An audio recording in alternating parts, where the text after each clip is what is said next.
Should be better. All right, welcome everyone to another episode of Dungeons and Dice Masters. So, I don't have any announcements because my life is pretty quiet. So, let's just jump right into it. So, last you left off, you guys, in a brief summary, you guys had arrived in Jorenn Village, found a strange particular a group of people around here that live in this area for each and every one of you, despite the nature of each individual arriving in this village here. You took upon yourselves two tasks, one from the Shade Master and one from a group of people that were interested in an expedition into the Umber Hills. You guys traveled through the Umber Hills. You found an old ancient ruin. You went into the basement of the said old ancient ruin and found a lady trapped inside a glass prison. Talking to her and feeling sorry for her, you guys freed her, upon which she revealed that she was in fact a dragon. A misty, black-scaled, sharp-finned dragon named Tassar the Reaper. Saying that she owed you a favor, she left, leaving you guys to wander around the basement of said ruin. You exited the ruin upon finding your newest member to the party at the moment, Fish, the goblin, and then finding your way back to Jorenn Village from the Umber Hills, you ran into another character, interestingly enough, a tiefling called Trixie at the tavern. After this, with some brief conversation with the Shade Master about the sword and your findings, with some of you not really taking her at face value, you decide to investigate on your own about what particular thing you should do next, seeing as there are some shifty things going on around Jorenn Village here. But having said that, you all made your way to the tavern for an evening's meal, simple as that sounds, and ended up having a rave. Um, by by damn it, by which um, everything was successful. It was a good rave. It was a good rave. Everyone had fun. Took their clothes off. Whatever. Maybe not. No, I'm kidding. But it The was good. mistake you made there, DM, is turtles don't wear clothes. Oh, look at that! Someone came up ready to go. But nevertheless, after the after the rave, paying the barkeep for your meals and then some as well from the previous trashing of said tavern, you guys were discussing your next move. Upon which you, as you were about to set off, looking, I believe, looking for the sword itself, going back to the Umber Hills. Before you left, you heard this voice: "You're not going to find it." And looking over at one of the tables across the tavern, you see this familiarly robed with purple and red and black dress robe and fine facial features with slim body, Tassar. And that's where we pick up. So, she says this and just sort of looks at you from the table with sort of her feet kind of up on one of the other chairs with her arm resting on the table, looking at you, smiling. I'll remind you that I casted Mage Armor at the end of last session. I remember that. Um, Deimos is going to approach her, and is she's sitting down at a table, correct? Yeah, He's going to. May I join you? please. Deimos would pull up a chair and say, "I always run into people in the strangest places. What brings you here?" Well, 'tis the closest village, is it not? For a dragon, or not any village close enough. And Deimos would say that quietly. Well, put it this way. if you had been, If you had been, I can hear my echo. I can hear my. Me too. It seems to be coming from Nim. Yeah. I'm sorry, my headset is totally fucking me right now. That's okay. If you had been walking all day, every day, for give or take 800 years, I think you would probably want to seek the closest respite, would you not? Fair is fair. Always good to see you. How are you? How are you liking the world? Much better now. That glass prison was very inconvenient, but here I am. I don't think I'd like a glass prison myself. I would not recommend it. But Per se, you said we would not be able to find it. How do you know that? well, wouldn't you like to know? All I'm going to say is that you're not going to find it where you think it is. You see, that sword and I have a bit of a history.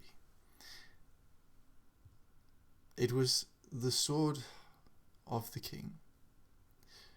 So I know all about that sword. And I can tell you now, it's not there. And where would it be? Oh, isn't that the secret?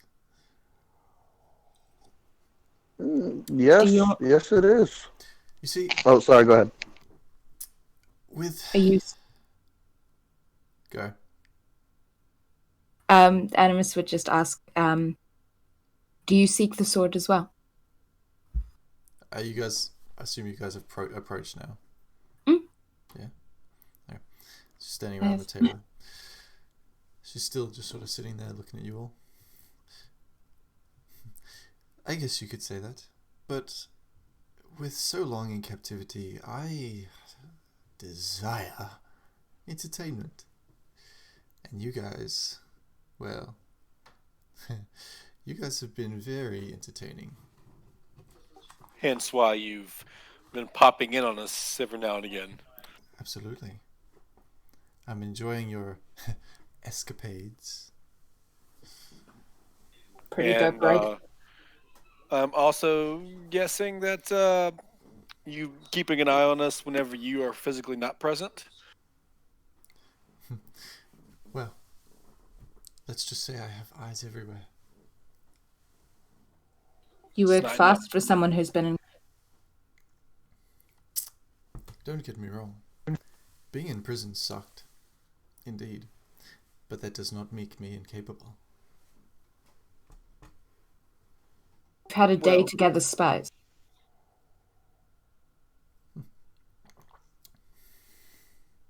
Well, it's interesting, isn't it?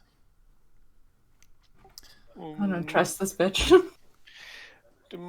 Also, an interesting question: if you're seeking the sword, why would you stop us from looking in a place where it's not there? Sorry, can you say that again? If you are also seeking the sword, why would you stop us from going someplace where you know we wouldn't find it? Well, I'm not really sure. I'm having fun, I guess is the best way to put it. So, since you are having fun and stopped us from going someplace where it obviously wasn't, you'd be open to telling us where it actually is? I'll give you a hint. I like hints. Play a little game, and I'll be the game host. The DM, if you would. I actually have another question that's not related to the sword, if everyone will permit me a minor tangent. You said you had eyes everywhere and you've been watching us, and by extension, I'm guessing this small little village, correct? maybe. What do you know of cultists? I've known great many a cult over my time. Well, I'm sure you have dragons and worshippers and other, birds, bears, and lions and tigers. Oh my! Why? uh, Specifically here within the village, maybe we could actually be a benefit to each other. And how's that? She leans in. Well, you seek the sword, we kind of do, but as more of a means to an ends. I think that right now, that sword, and please, by all means, everyone else, if I'm incorrect in saying this, but that sword is a means to an ends in order to find a certain cult or cult members that are operating out of this small village in the Umbra Hills themselves. And I look at the rest of the party. Do we honestly care what the sword is or what it does, other than the fact that the cultists may have been looking for it? That depends on what it does. Yeah, I Granted, care what yes. it does. But I mean, I quite care what it does. what I mean though is, if the sword is just a artifact, and the cultists are looking for it, we're looking for the sword in order to find the cultists. Is what I mean, correct? That would make sense, wouldn't it? Well, what's in it for me? What could you possibly offer me? A story. Entertainment. Tea. I thought we were going to play a game. Do you want to play a game? Yes. Foster is kind of watching all you guys talk to her. He's just waiting for a chance to ask her a question. Out of character, this would be a great time for Corvar to have one of his selfish moments and go, I've already helped you. Well, you've ruined it now that you've said it. Good. Fine. Let's up the Doesn't mean I'm not going to do it. If Bashar's actively waiting, I'll sure for him to ask. I'm just watching you guys right now. Not wait. For every Yeah. day that goes by that you don't find the sword, I'll eat one person from this village. And when you find this sword, I'll help you unlock its secrets. How about that? I'm What do you very want? much against you I eating don't people. think that's a very good idea either. I didn't think you'd like it. She sort of waves to the bartender, sort of beckoning. The bartender, you can see, looks... But I mean, if you're absolutely positively going to go through with that one, I know of a certain orc that's running around here that we could probably point you to first. I don't think we should be eating anybody. Tassar, my friend. I Now, mean, he's a pretty bad orc. Without hesitation, I threw myself to free you. My friends risked themselves to free you. Corvar rolls his eyes. Without question, and we did not try to stop you from fleeing upon reveal of who you truly were. Would it not be more gracious to show just a little bit more appreciation, my friend? Yeah, that's when I turn and slowly kind of look at the turtle. Like, Look, They do the Deimos is same. a friendly person, but manners are important. These are bad manners. So, are you asking I put to a- call in your favor then? I am. If it means that I believe that what we have given you has opened your world phenomenally. And what we ask will only help us in a single end goal. What you did for me was quite the favor. And if you wish to squander it on such frivolous things, then by all means, be my guest. He does not speak for the rest. Yes, he does not. I agree Only with that. speak for myself. You see, However- I this speak happens only to for my myself, vassals. Desar, but I wish you not to eat anybody. Agreed. I'll be completely honest. I think I do speak for everyone when I say this one. If you really wanted to, I don't think that us few here would be the ones to be able to stop you, as I give Demos a look. But there are ways that we can come to an accord without any ill will or loss of life between you, us, or the people of this village, the innocent people, I might add. But Innocent. if relatively speaking, of course. Let us talk more on this sword. You obviously want it, and you would like us looking for it. Yes, is that correct? No. I simply seek entertainment. And Excuse if finding the sword has been entertaining, I care not for the sword. So okay, so if you care not for the sword, then eating people to make us find it when we're already trying to find it would just not serve anyone. It would serve me dinner. As Bashra Yeah, casually picks out a face from his teeth.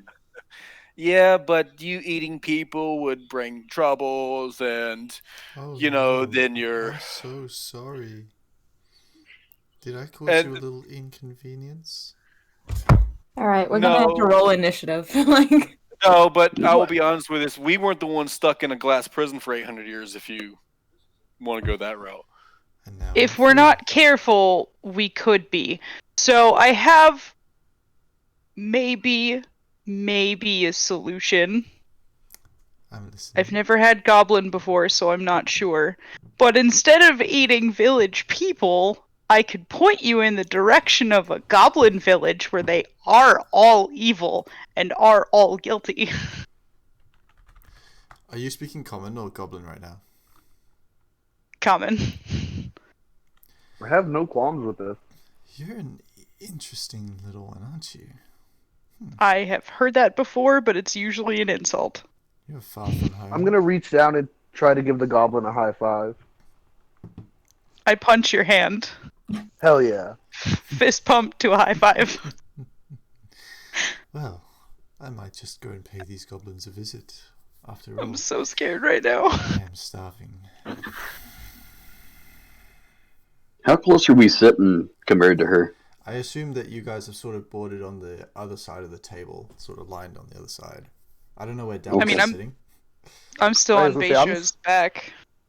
I'm Yeah, sitting I down was- directly opposite of her. I was planning on leaning in somewhat close to her Mm-hmm. and trying to whisper in, well, not whisper, but talk in Draconic. The Great One promised the favor. Bashra would like to get stronger. For a favor. How so? Is she also speaking in Draconic or Common? You spoke to her in Draconic? Yes. She replies in Draconic. I would kind of look at my hands or my arms or kind of like, stronger scale, stronger claws, stronger bite, smarter, faster. Great One's much smarter than Bashra. Trust in her judgment. You're curious. Why do you want this power? What can I tilt my head a bit?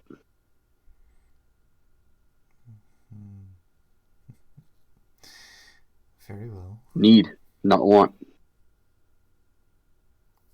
I understand. The need for power. It's all consuming.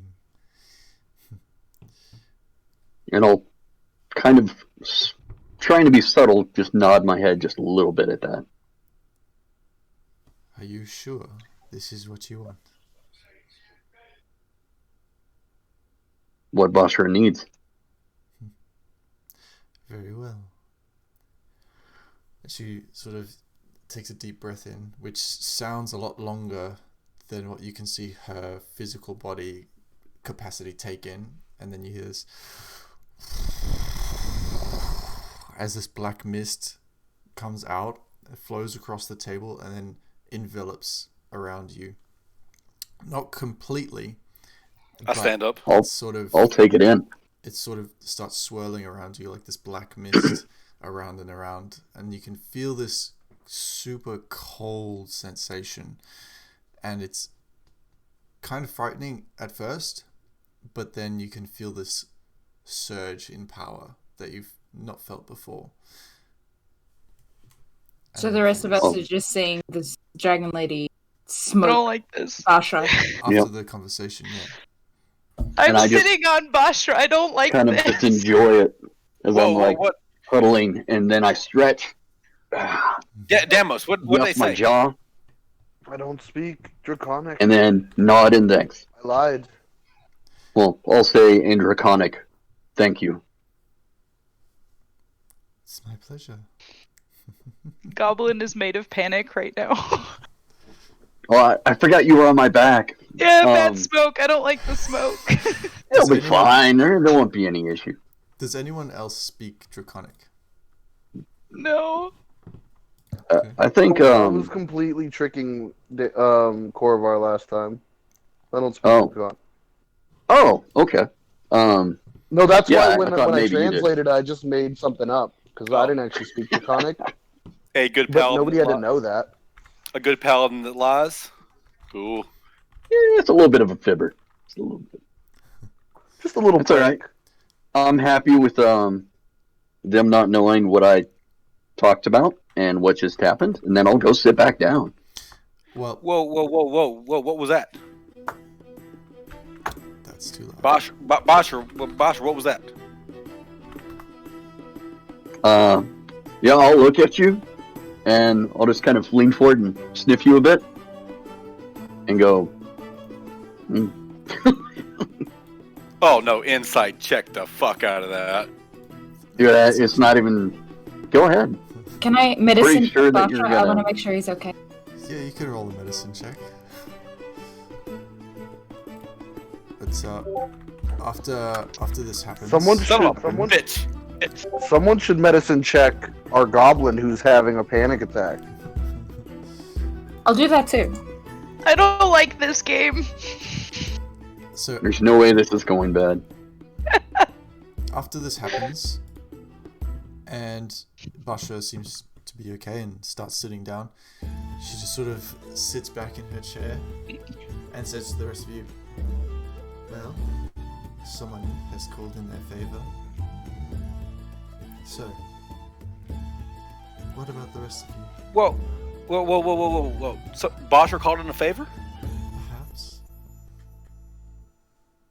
Would I have, by chance, recognised anything that was going on with that? Make me. It was pretty obvious. Make me. This be a religion check. This game is scary. Why is the music still so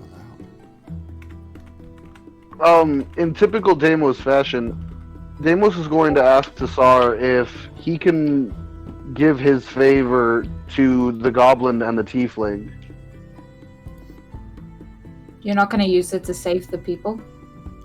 Not if Yeah. she's going to feed them a different goblin village. I would do that. Adamus, why did you make 2 medicine checks? One for Bashra, one for fish. Oh, okay. And then Trixie, you got 14. Okay, so what is wrong with this music? If you right click it on the session channel, you should be able to turn it down yourself. Yeah, I got that, but the commands don't seem to be working. Oh yeah, the Aubrey thing was acting really weird earlier today, so it might still be having issues. Yeah, maybe server side. Anyway, oh, there we go. Now it's freaking.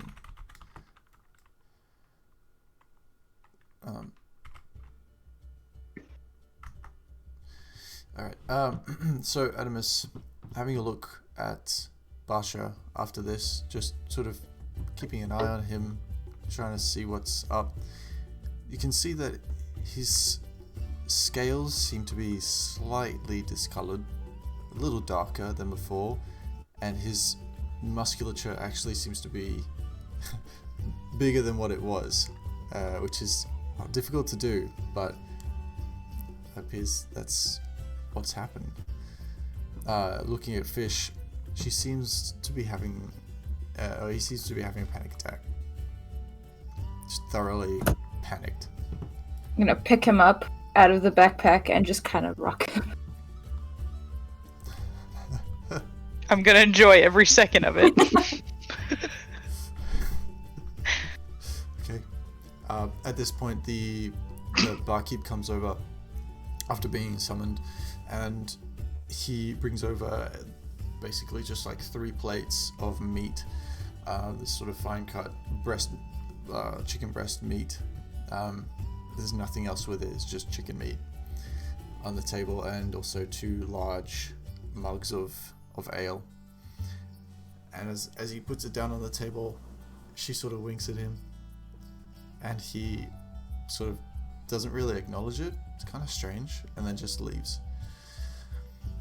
Anyway, she then starts to dive right into this chicken, just sort of handful at a time, just eating it.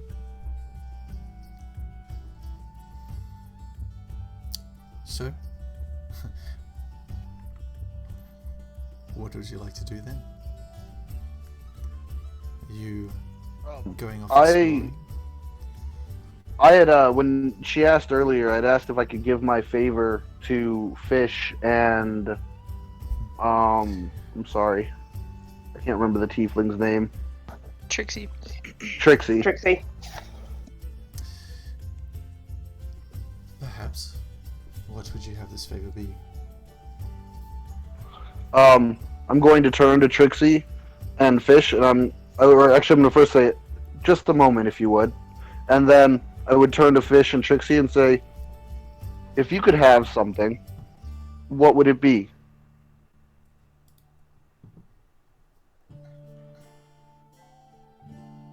Fish is a little distracted right now.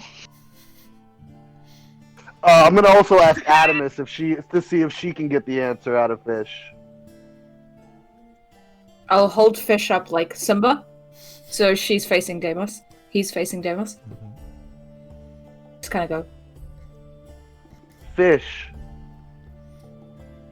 what do you want? Is Bisha okay? Basher is fine.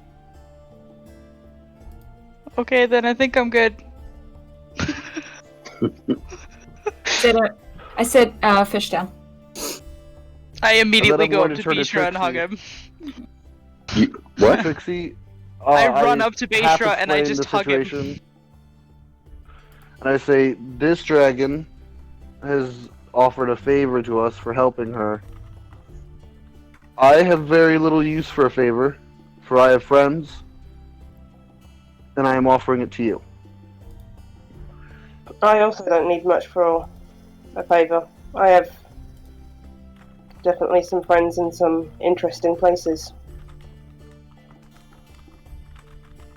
Guys are terrible. Just take the fucking dragon favor. Bosher has no idea what You to do both. about the goblin hugging him, by the way. He has no idea. So he's like, thing. Yeah. Adamus will walk on over to the dragon lady again. And sit down across from her next to Deimos. And just simply ask her, if you do not want the sword, but you want to find the sword, why not come with us instead of kill people?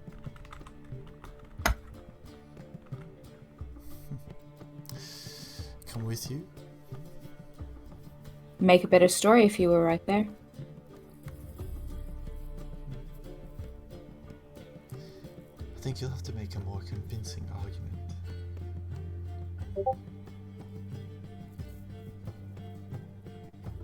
Have the years in that cave driven you completely mad?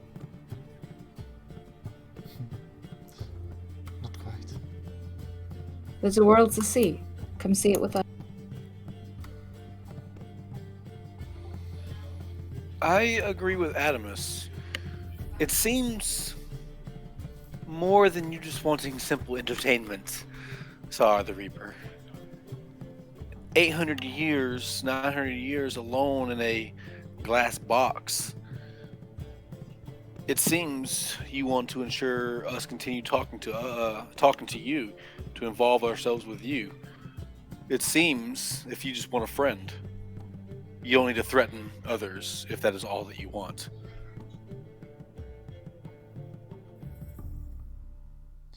Basha, what's your insight? +3. Alright. You swear you see... Sorry, not Basha. Gorva. Sorry. Korvar's insight. It's +3 as well. Alright. Yeah, +3. You swear that you see the eye twitch a little bit. Like, mid-sentence.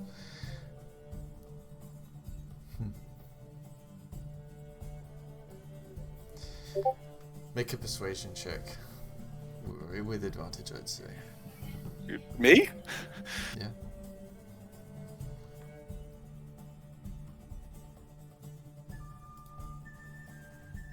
Much better than you than me, man. I've got a -1 to charisma. Pursue. Check pursue. How does Adamus have less charisma than a goblin? I don't know, man. You're a pretty charismatic goblin. I have a 0, thank you. But you're so cute. You're not wrong. Damn, that was pretty good. Nope. 20 and a 22. Sorry. It was easier to spell it out persuasion. It pulls up a list.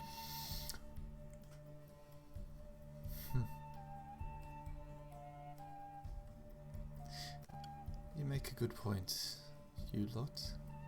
Perhaps I will stick around. But I am rather hungry. Well,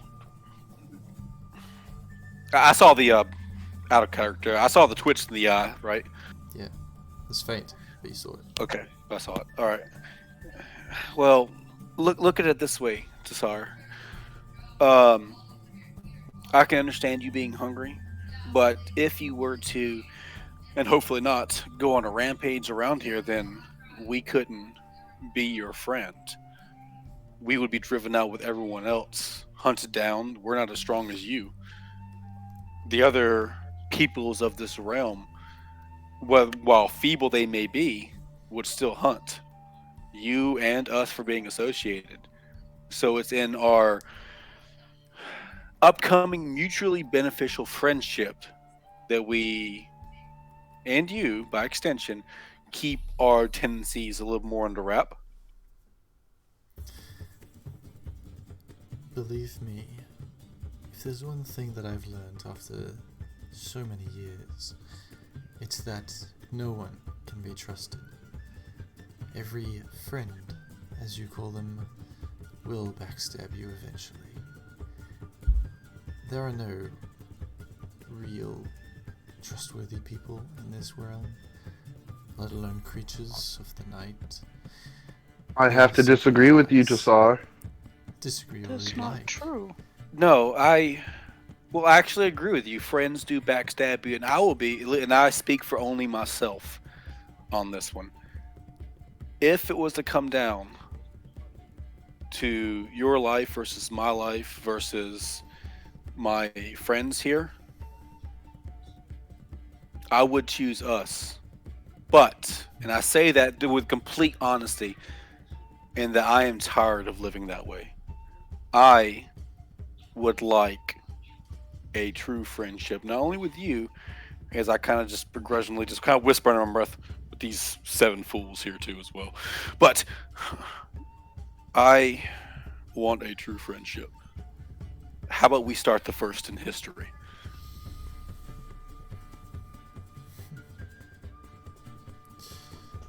Perhaps Perhaps I'll get to know you more before I commit to such a thing. But for now, know that no matter where you are, no matter who you are, people will always come looking for you. That's just a matter of life, especially if you live as long as I do. For it was you, all of you, who came after me, was it not?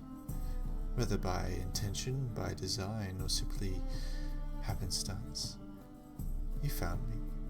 You freed me. After some 800 years, eventually the world finds you. And you know what? The world is full of horrors. I agree, but I want to correct one thing with what you said.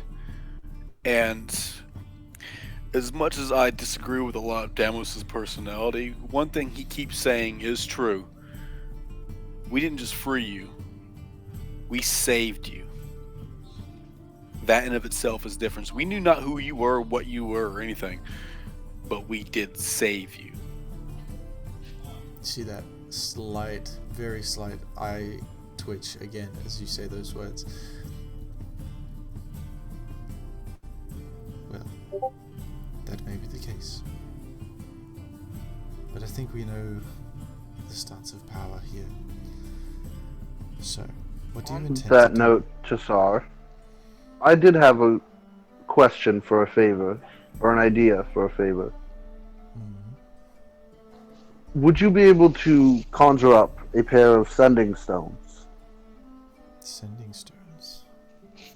Yes. I think I could do that. I would like this for my favor. For your favor. Yes. Well, for a friend. But for my favor, yes.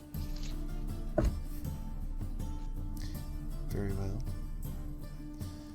And you see, she sort of sits back in her chair and starts tracing sigils in the air. And each sigil, whereas you're used to sort of, with most magic users, it's either like pink or purple or like some sort of blue, shade of blue. This is simply just mists, like lines of mist in the air, black mist. And she finishes and it sort of, as she holds out her hand, and 2 rocks fall into her hand. Cool. Not good enough, is it? As she crushes it, and as she folds over her hand, you can see like the dragon claws come out. She crushes it, you hear this, and then releases. And in its place, you see what would be 2 earrings. And she takes one. Well, what would you have you do with this? I would I would smile and nod in amazement, and then I would turn to Fish and Basha, and I would say, "Come to me, Fish, Basha. Zero I have a hesitation. gift for you." Zero hesitation. I'm there. I'll kind of questioningly get closer to you, but I'm not really sure on your intent. I have a gift for you, my friends. And then I would turn to Star and say, I wanted these for them, so that they may always stay in communication. 2 I'll look favors. I'll look at the Reaper for a minute, questioningly, like, is this okay? This feels weird. She gives you a slight smile and palms you the earrings along with you, Fish. Just hands it out. And Deimos is going to turn to Basra, and just because he's been keeping the ruse going, and he's going to say, "Don't eat that. Wear it." You can see, as she's holding it out, slight black mist just sort of exhumes from her nostrils and just sort of slowly, gently rests on the table around. You taking it? Oh yeah, I like I said, zero hesitation. That was the most magical thing I've ever seen. Alright, so you both take it. I don't know where to put this. I have no ears. I take out a piece of put it on my string. nose. Scale. I was gonna say I take out a piece of string and I make it into a little necklace. I just put it on my nose like a nose ring. Boop. Yeah, no need. And she looks at you, Basha, and she traces some small sigil and then activates it, and you watch as the earring that you had, which was like a silver and blue inlaid gemmed earring, which is really nice, turns into like this really rugged sort of chipped tooth that looks like it's something from a hunt for your necklace. Boop. Been done booped. I don't know what it is, but she gave it to me, so cool. Deimos is going to look at Basra and say, with this, you and Fish will be able to communicate wherever you are. Indeed. You are good friends. I see a good friendship forming. I run out of the building to see if it works. Now, out of character, I believe you can send a 25-word message. With this, this one is actually uncapped. It's just Okay, like a well, word. there you go. It's uncapped. You think what you want Yeah, to say, or you is just it think you have to say it? I believe it's just you think it, right? You have It's to, a you have to say it mental with thing? intent. Like you can Oh, think the okay. words. You can think the words, but it has to be with intent. I Okay, yeah. run out of the building, like into the street, and As I just a- go, as "Oh an my god, action, hi, or- Bisha!" DM, is that as an action or free action, or how does? That would be as a bonus. No, it would be an action to use. If you wanted, like in combat, if you wanted to use it and send a message and stuff, it'd be an action. Yeah, I imagine I probably have to hold it or something, so that way I'm. It just has to be on your person. Oh, okay, cool. Yeah, you'll get a reply when you're like, "Hey, Bishra, I'm gonna say these soft ones are stupid. They just give away This is free gonna things." be fun.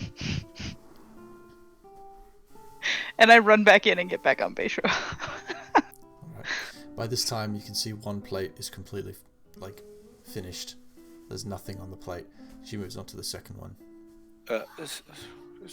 Sar, thank you for the gifts that you have given my compatriots. In honor and to build our friendship, do you know anything about these cultists? Because we are trying to help this village. We could maybe even build a name for us and you at the same time. Oh, I think I can make my own name. But thanks for the offer. Anything to help this new friendship, but the question still stands. Do you know anything about a cult operating in and out of the Jorenn Village in Umber Hills? There are a few individuals around that have questionable beliefs.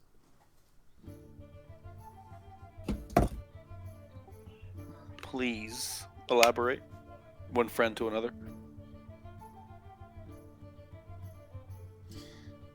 Well, that all depends. DM, the whole time too, I'm trying to flash smiles and I'm trying to be as welcoming and as open as possible. Yeah, I kind of picked that up.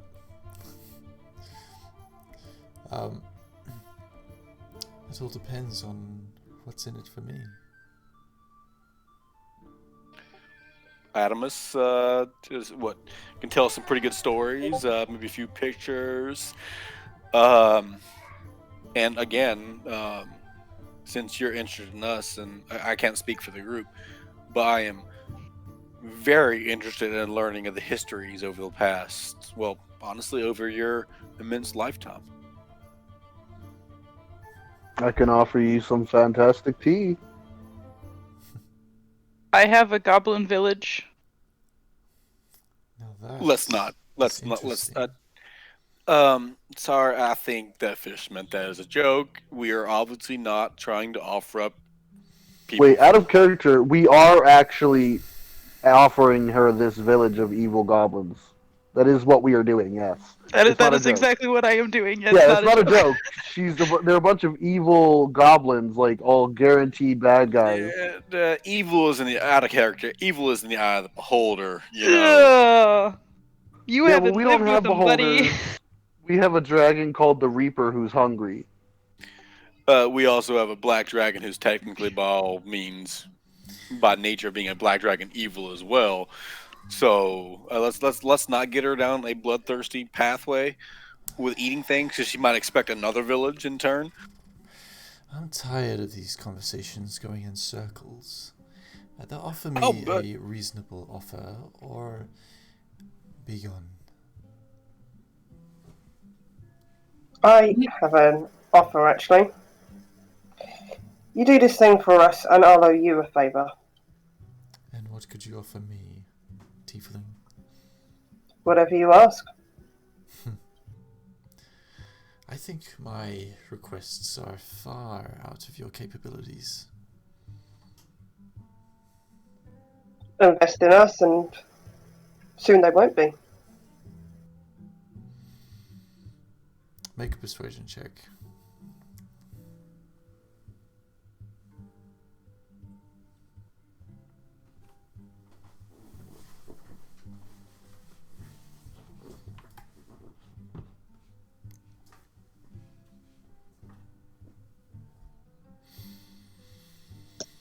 Hmm. Hmm. I think that you have some learning to do before you're useful to anyone. That goes for all of you. I say this out loud too. Sar the Reaper. This may get me eaten. I'm gonna call your bluff. You came looking for us after we freed you, after we saved you. You involved yourselves in our affairs after we saved you. I don't think it's that we or that you want us to offer you something. I think it's that you want to involve yourselves in our lives because of, and I dare say, and I keep saying it, friendship.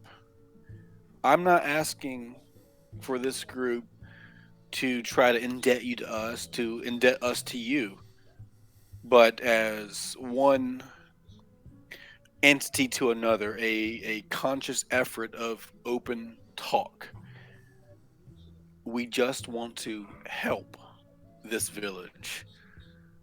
And since you involved yourselves in our lives, even after it's said we contact you for a favor, you involved yourself. You want to be involved with us. And that is what I am offering in turn. We will continue talking to you. We will build upon this straw foundation of a friendship to build it into hopefully a gleaming castle of ivory and steel and glass. But that goes out the window whenever you feel that we have to be indebted to continue our talks. If you do not want to help us in this matter with the cult, then be that as it may, but we don't need to offer you anything. We will do it, but we will still talk to you because I, for one, and the rest of my friends can say yay or nay. If you don't help us now, I will continue to talk to you because I want that friendship. But Deimos, is that I'm you? not gonna offer you anything for your help.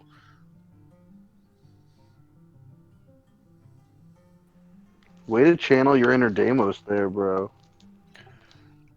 Out of character. Never mind. I'll leave it alone.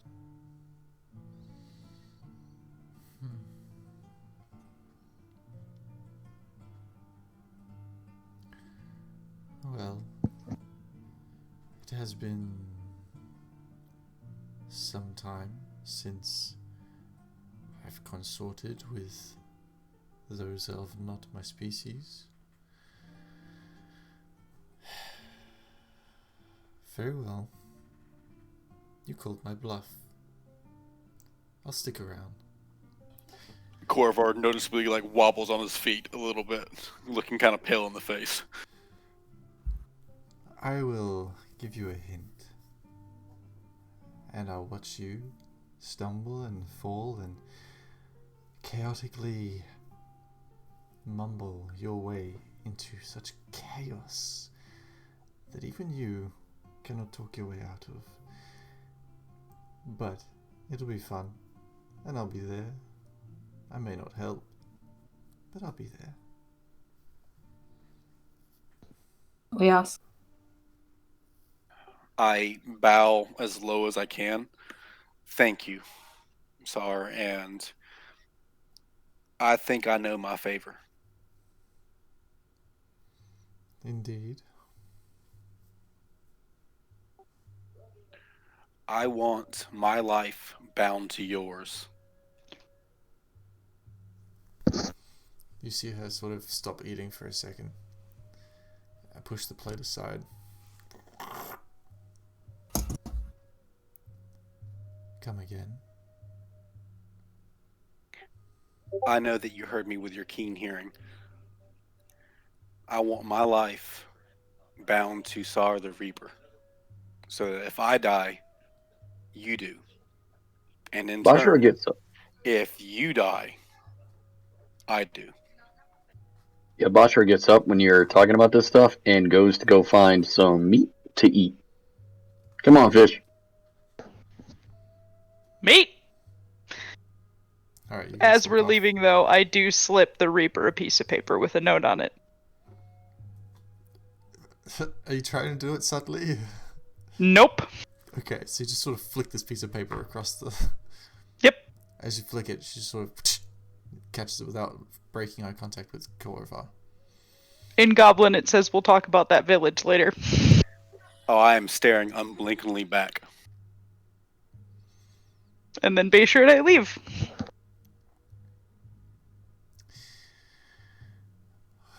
You do realize that you are far more fragile than I. Give me time. I'd be foolish to allow you to be bonded with me. But if you wish to bond yourself in service, that can be arranged. No, Sar the Reaper. That is not what I asked. You offered us a favor. I asked for my favor. On our friendship and your word, do you go back?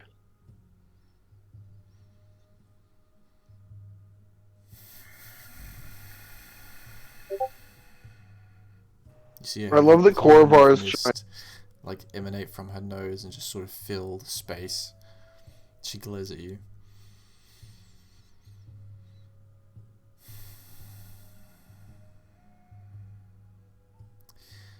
Well,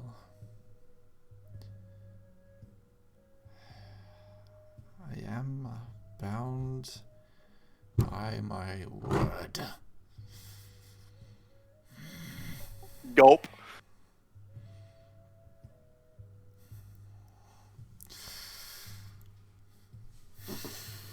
Very well. And I promise, Sar, give me time. I will grow stronger, and I will be worthy of the bond.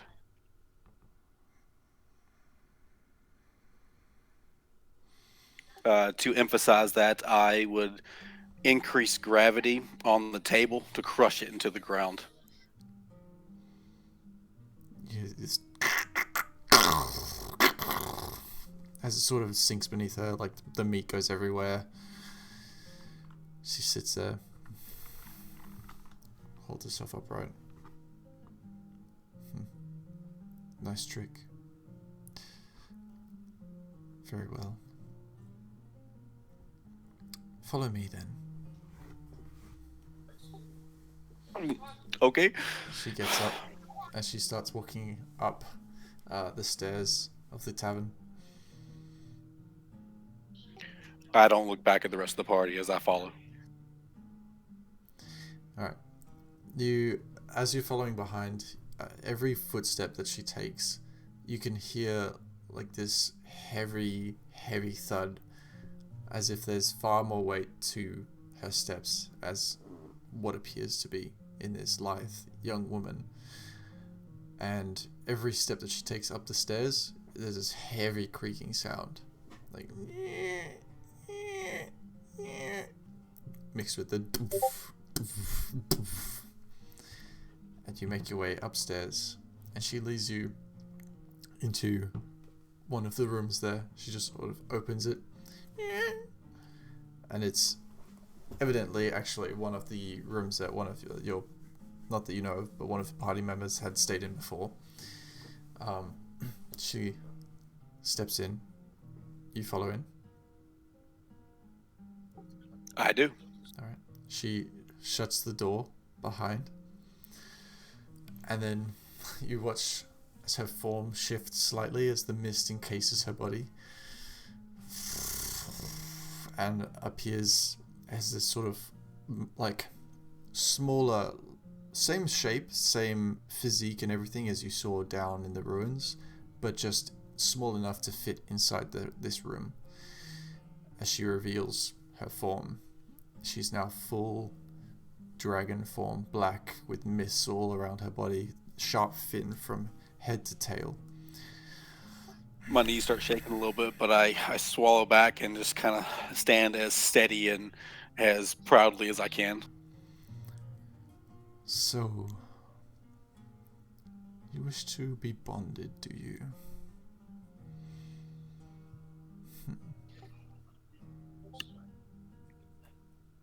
Yes. Very well. She remains still. And she glares at you with these piercing purple eyes with like this really black slit down the center that stares into you, almost into your soul. I fight back the edges of black in my eyes. I try not to faint, but I stand unblinking. As this sort of moment of intense interlocking glance and stare, the mists from her dragonoid form flow all the way around the room, encasing it.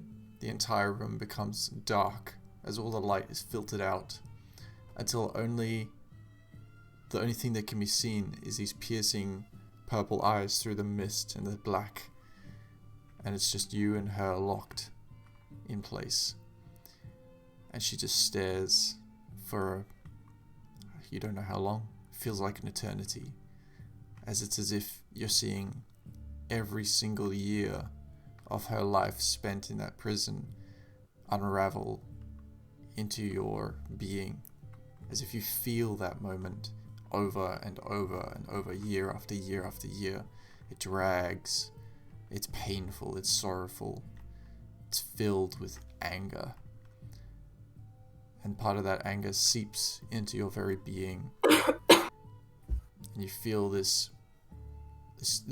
overwhelming urge to kill. You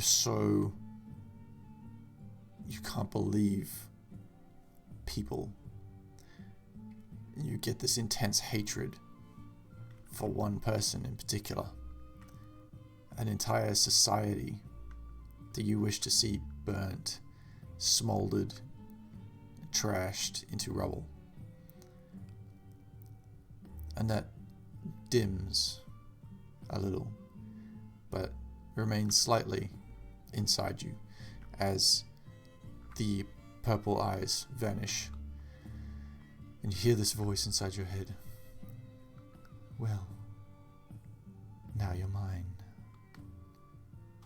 And here we are.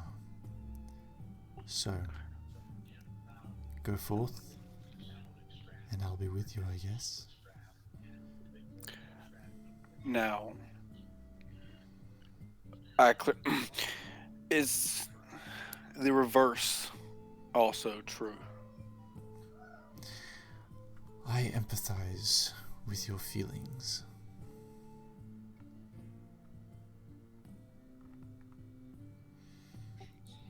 Then I promise on this newfound foundation, I will become worthy of this bond, and I will make the very gods shake at what I'm going to unleash. I hope so. And you watch as the room slowly starts to become light again.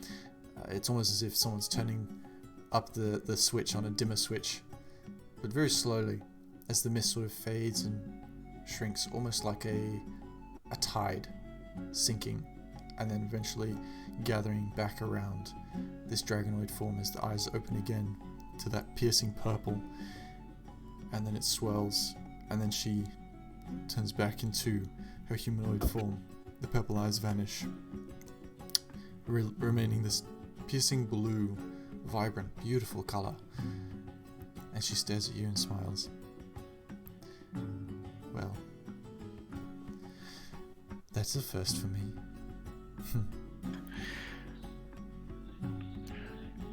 The joking Corvar comes to play. I'm glad I was the first.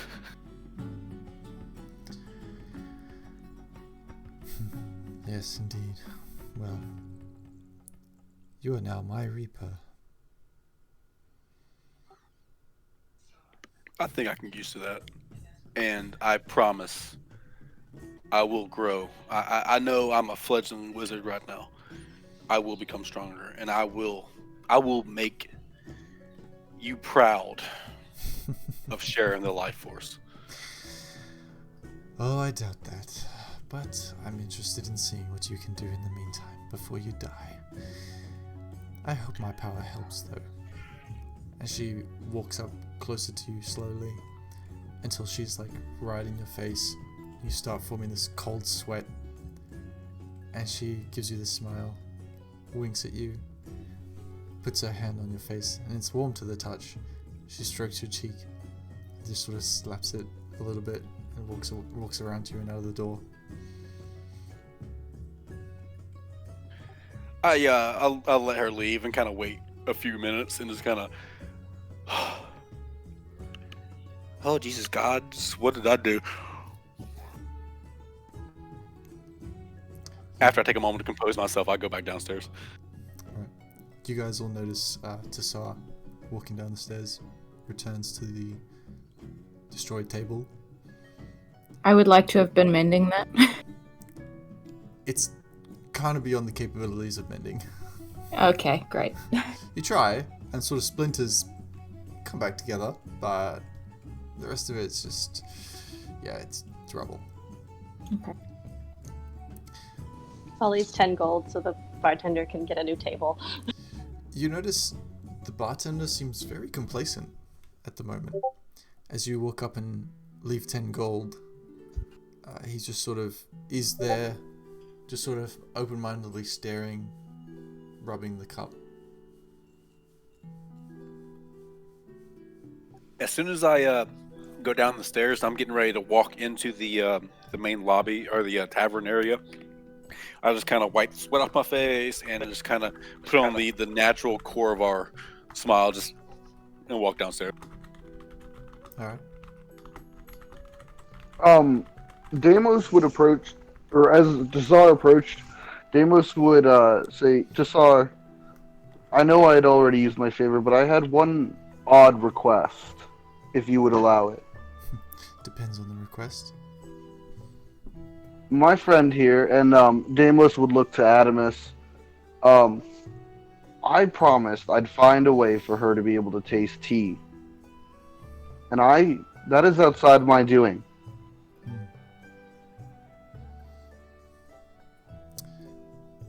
Indeed. I had an idea, if you would allow, even just once. Adamus will interject here. Can I hear this? Yeah. I would be talking out loud, so probably. I have no need for tea. Nobody has a need for it.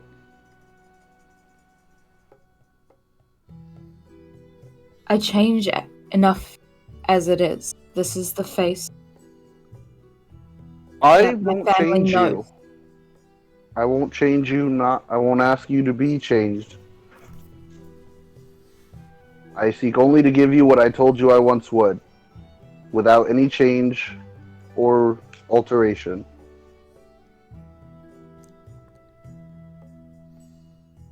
Adamus is curious at this point. If within Dasar's ability, and you would both allow, I would give a cup of tea to your bird, and hope that Dasar could connect the sensation to you. Huh. At which point you see Tassar sort of look at you, Adamus, and then look to your chest at the bird. An interesting concept. She sort of stares back at you, or it looks as if she's gauging you, which you've seen people try and do before, but this seems different. Well, I see. Allow me to give you a taste of what life could be. And she makes a sigil in her hand, and she breathes this heavy, thick fog of black mist at you. It's kind of like when people vape and just sort of into your face. Kind of like that, and it sort of enshrouds you and goes over you. And at that point, she hands you one of the mugs of ale.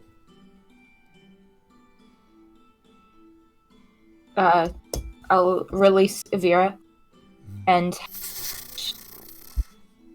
flutter on over, perch on the rim of the glass and drink, I guess. As she starts to like cautiously put her beak in and test, and she does, a moment passes, and then you get this really strong taste of really bad ale. As this is happening, I'm going to start prepping a cup of tea. Alright. My finest. Ow.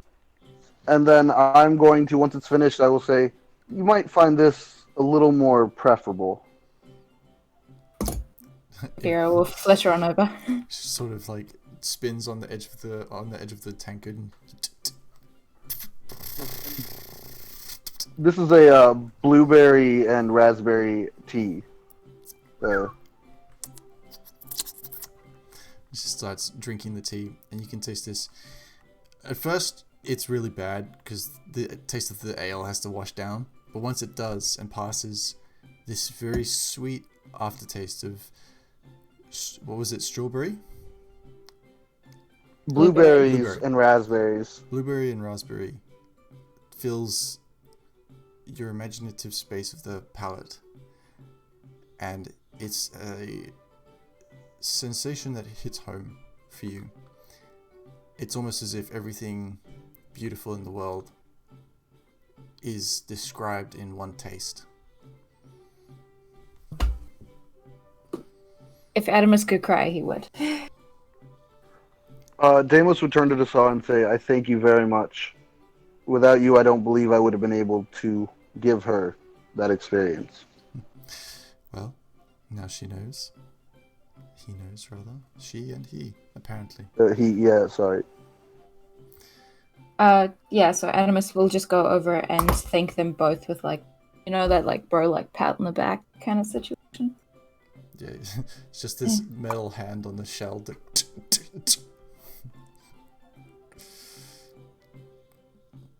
So, what is your told plan? you. We still need the sword. Is that not what you want as well?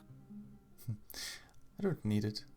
But, given our recent development, and she sort of glances over to Koravar, who's now walking away, like walking just around the group, making his way back to the other side where he was standing before. You can see that he's noticeably far more pale and sweating, but he makes his way back. Korvar, your belt buckle's undone. Actually, no, it's not. Stop projecting. Batra Sure. smells you, and he goes, in Draconic, why do you smell like sweat and shame? You're not there, aren't you guys going out to get me? Yeah, Oh, no, you're yeah, over yeah. there. But My as bad. I look over at Damos as I very quickly and try to, as subtly as I can, rearrange my belt buckle.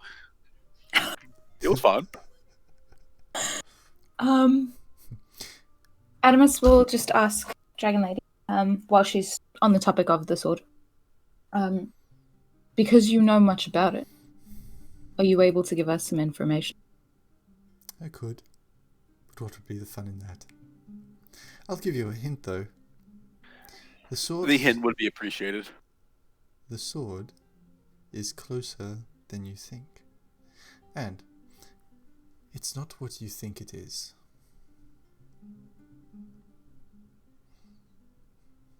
Take with that what you will.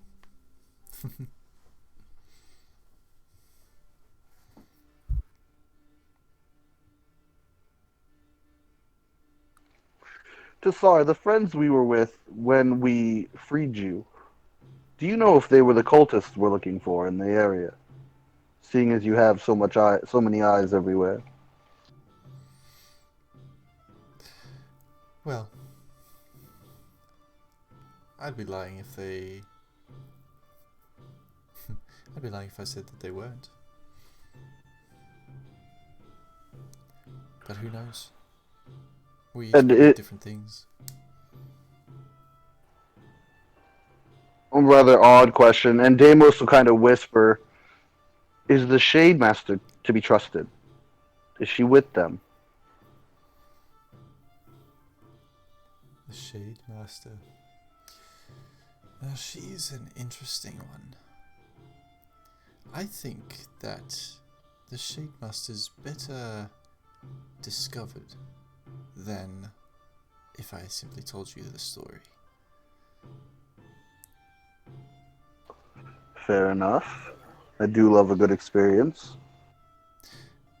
But just be known that she's also not what she lets on to be. Take that however you will.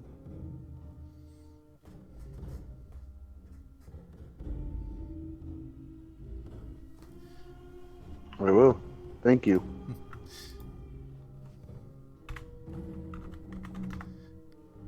Now, I'm getting rather tiresome of this. If you don't mind, I'd much be preferring to get on with it. What is your next move? Where are we going? We're looking for the sword, though you haven't helped us much find any other leads since you've told us our one direction doesn't work. But Demos, she did. It's closer than we thought, and I believe that Adamus or Kel had a spell that could locate object, which means it's probably within the village itself or very close to it. And also with what she had said about the Shade Master probably involved and probably should watch our backs. Has told us a lot without actually telling us anything. Well, if you have a plan, Korva, by all means, let us know. We should get moving. I thought I just said the plan. Kel or Adamus. You want to use magic. You want to use magic find in a building that we know is guaranteed to have multiple magic items. Locate object is very specific. Yes, which is what she explained. Or, yeah, she explained not a few hours ago. Okie dokie. Perhaps you should rely on your instincts for this. You seem to be a rather intelligent bunch.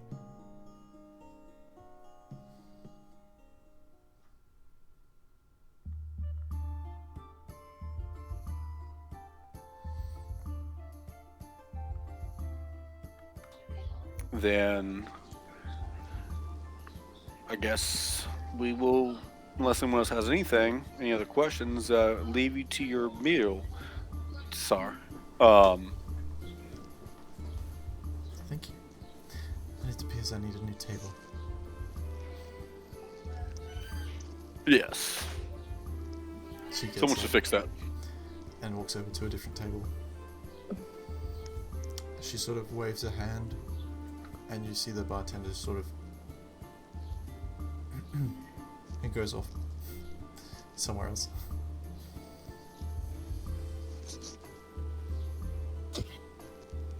Vera's still drinking the tea, by the way. I don't know how long this effect's gonna last for, but if it's that good. It's about that time that it stops. Ah. It suddenly tastes like nothing.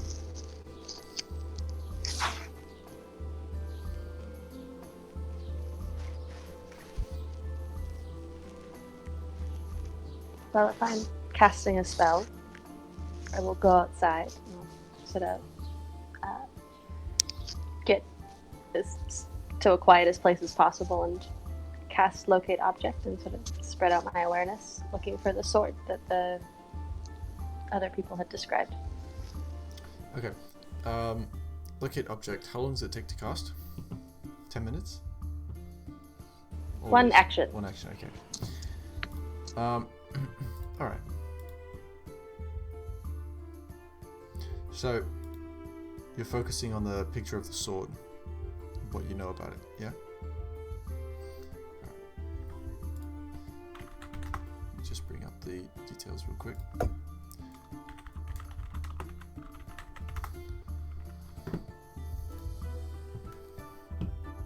Describe a name on an object that is familiar to you, sense the direction of each object's location, as long as that object's within 1,000 feet.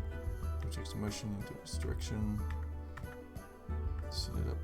Spell can locate a specific object known to you as long as you have seen it up close within 30 feet at least once. Alternatively, you can use the spell can locate nearest object of a particular kind, such as a certain kind of apparel, jewelry, furniture, or tool or weapon.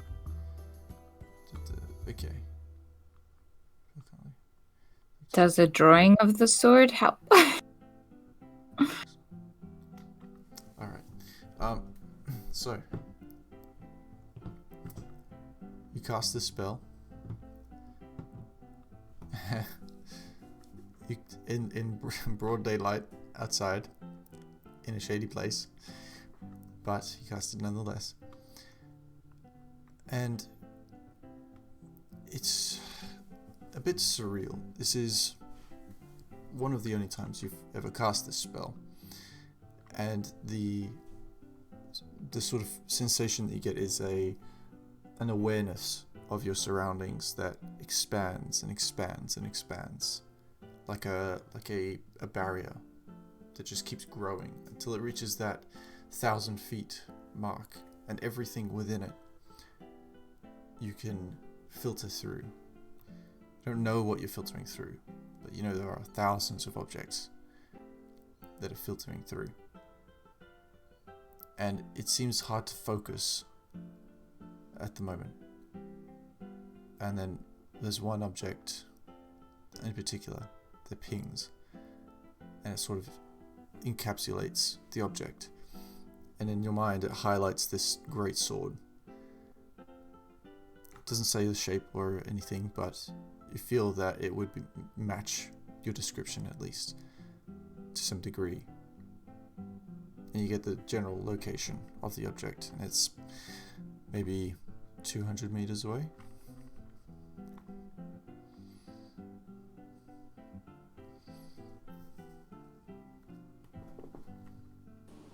Yes. I might grab the core of our Adamas or both and lead them that direction. I'm already outside with you.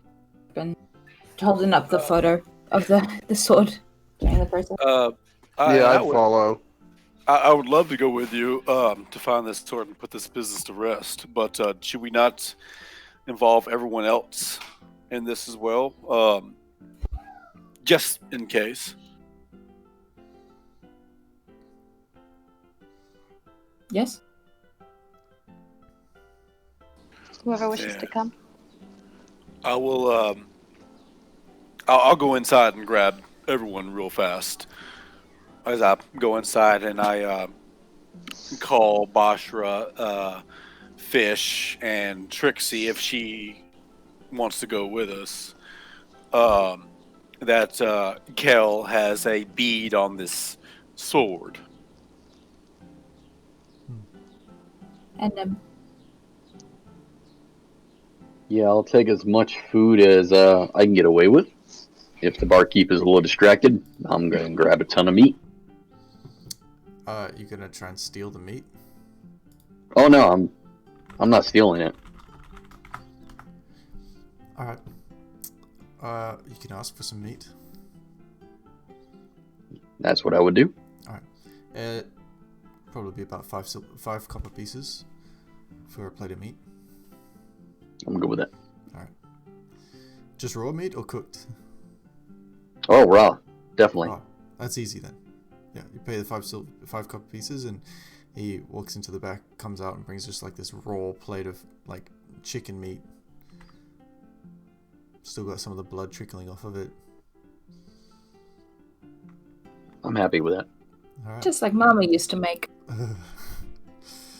Anyway, so you guys eventually all make your way outside, and start to follow Kel's direction.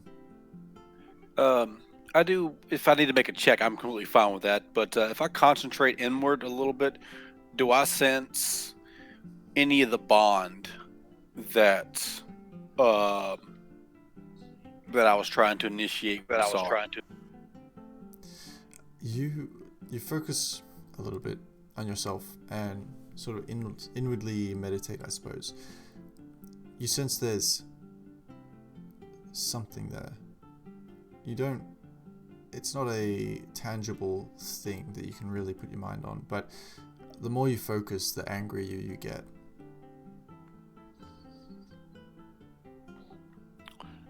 I kind of hold on to that a little bit as I just kind of spit off to the side, and I feel like a coppery taste in my mouth as I let it go and follow the party. Mm-hmm. Okay, so Kel leading them towards this object. You guys make your way through Jorenn Village streets, the main street. You notice that it's still very quiet in relation to pretty much every sense of the term in this village. People don't seem to be very active. There don't seem to be many people around anymore. Whereas it's a different kind. So previously it was as if people were there but weren't there, if that makes sense. Like they were shady and they were sort of off to the side in alleyways doing nothing. But now it's they're not there. Like they're just absent from the village, as if, you know, something's happened or everyone chose to sleep in that day. I'm not sure. And what lines up with the Shademaster's word is there are indeed a severe lack in numbers of Shade Guard, the Shade Watch. There are a couple around, but for the most part, they seem to be absent. But you continue to make your way through. Now this place is fairly cold, like fairly cold indeed. Even when would be like mid-morning now, where the sun is pretty much right at the top of the sky in the middle, it's still freezing. You can feel the slight warmth of the rays, but for the most part, it's a very chilly breeze. You're having to keep the coats and stuff warm, close to you. You continue to make your way through, and you push off to the side in one of the alleyways and go along one of the side alleyways, streets, past a few of these broken sort of dilapidated buildings with boards that are sort of hanging on one nail, roof tiles that are cracked, doors that are sort of hanging a little bit or just off kilter, and you eventually come across one house, it seems. A rather large house, but in a similar state of disrepair, and the door seems to be shut, and it's just like a two-story, like a two-story. You can imagine, looking from the size of it, it's maybe a 3 to 4 bedroom house. You can sense that it's inside there.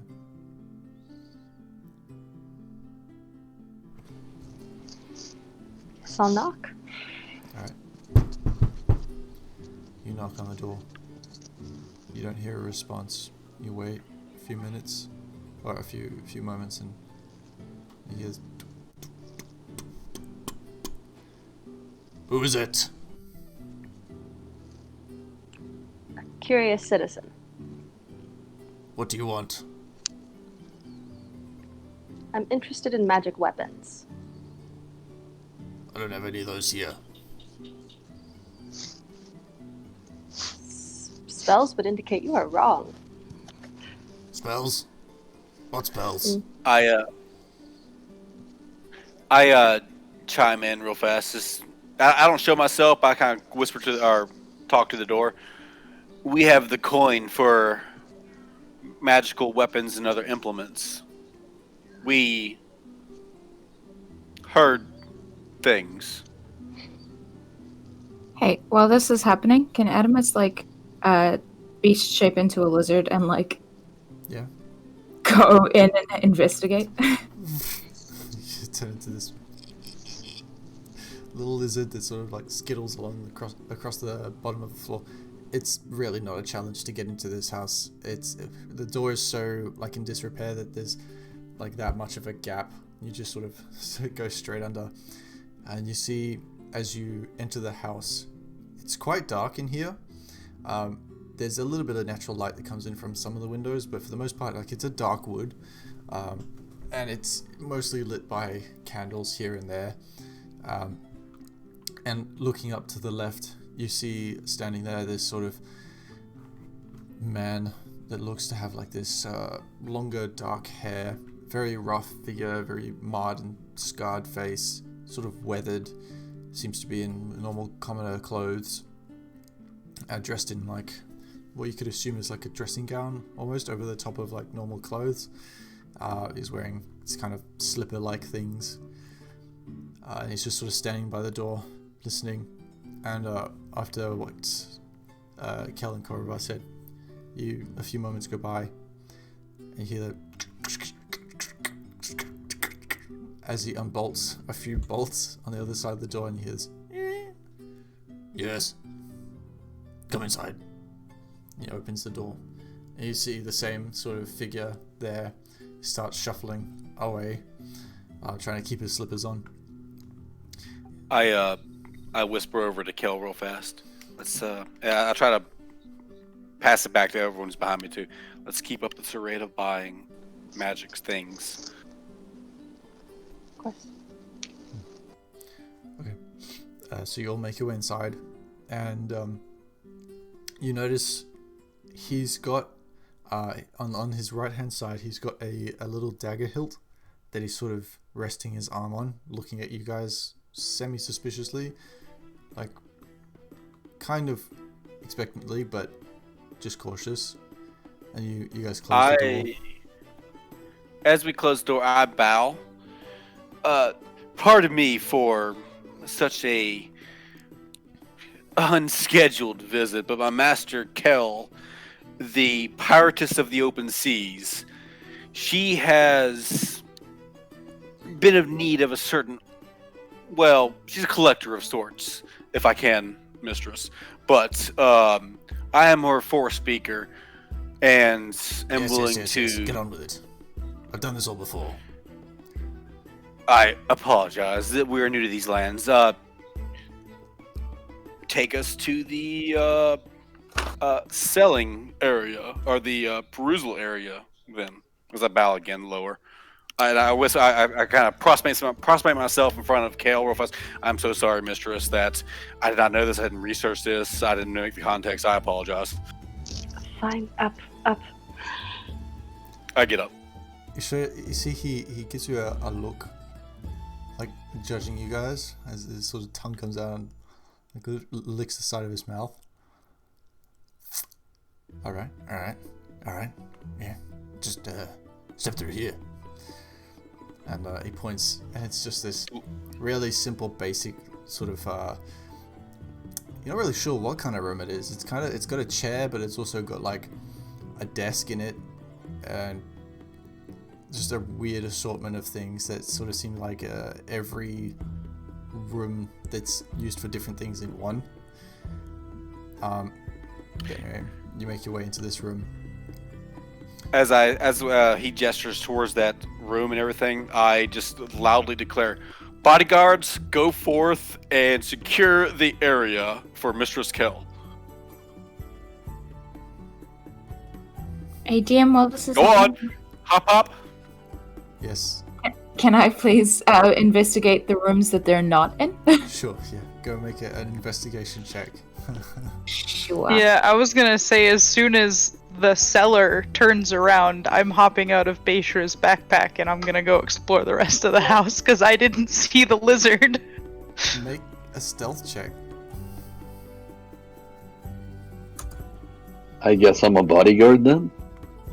I mean, Yeah, I'm are gonna you go not? forward. I'm gonna go I ahead look and go pointedly at Amos secure and, the room. Yeah, okay. Alright, what did we get? 17. 14 for me. Okay, so that was a 17 for stealth. Okay. Alright. Alright, you seem to hop out of his backpack without being noticed, that you know of. The lizard, you're, making your way around the rooms. I'd say you're pretty much going in the same direction, as you're both drawn to one thing at this point, and that's this other room that seems to have this little glowing light. And as you make your way around one of the corners, this is sort of near the staircase, you kind of go around that and into the room, and it's just this small room that's got like a little wooden chest. It's not like a cool chest or anything, it's just like pieces of plank put together with a simple plank wood thing that looks to be used for maybe clothes or something. Anyway, you kind of go up to it, lift it up a little bit. Indeed, there's just like a stack of like warmer clothes and warmer blankets and stuff in there. Nothing interesting. Make your way around the rest of the room there. You see bookshelves that have just weird books on them that seem out of place, like they're not related at all. You see one that's like the seafaring captain. You see another that's written in what would be Elvish. Do any of you read Elvish or recognize it? I don't think. Okay. Well, it's Elvish. It looks I need to make sure real fast. Hey? You want the carve. I don't think it matters. Yeah. Oh, I thought we were all in the room. Sorry. No. Never mind. This is just Adamus and Fish there. Anyway, you continue to search the place while this goes on. The bodyguards, quote unquote, you sort of filter out a little bit, kind of looking a bit confused, but filter out. And he stands there in front of all of you, still with his hand on his dagger. Right, so, what do you want? What are you looking for? Great sword. Mistress? Great sword? Got a great sword. Yeah. What do you want for I it? see. Yeah?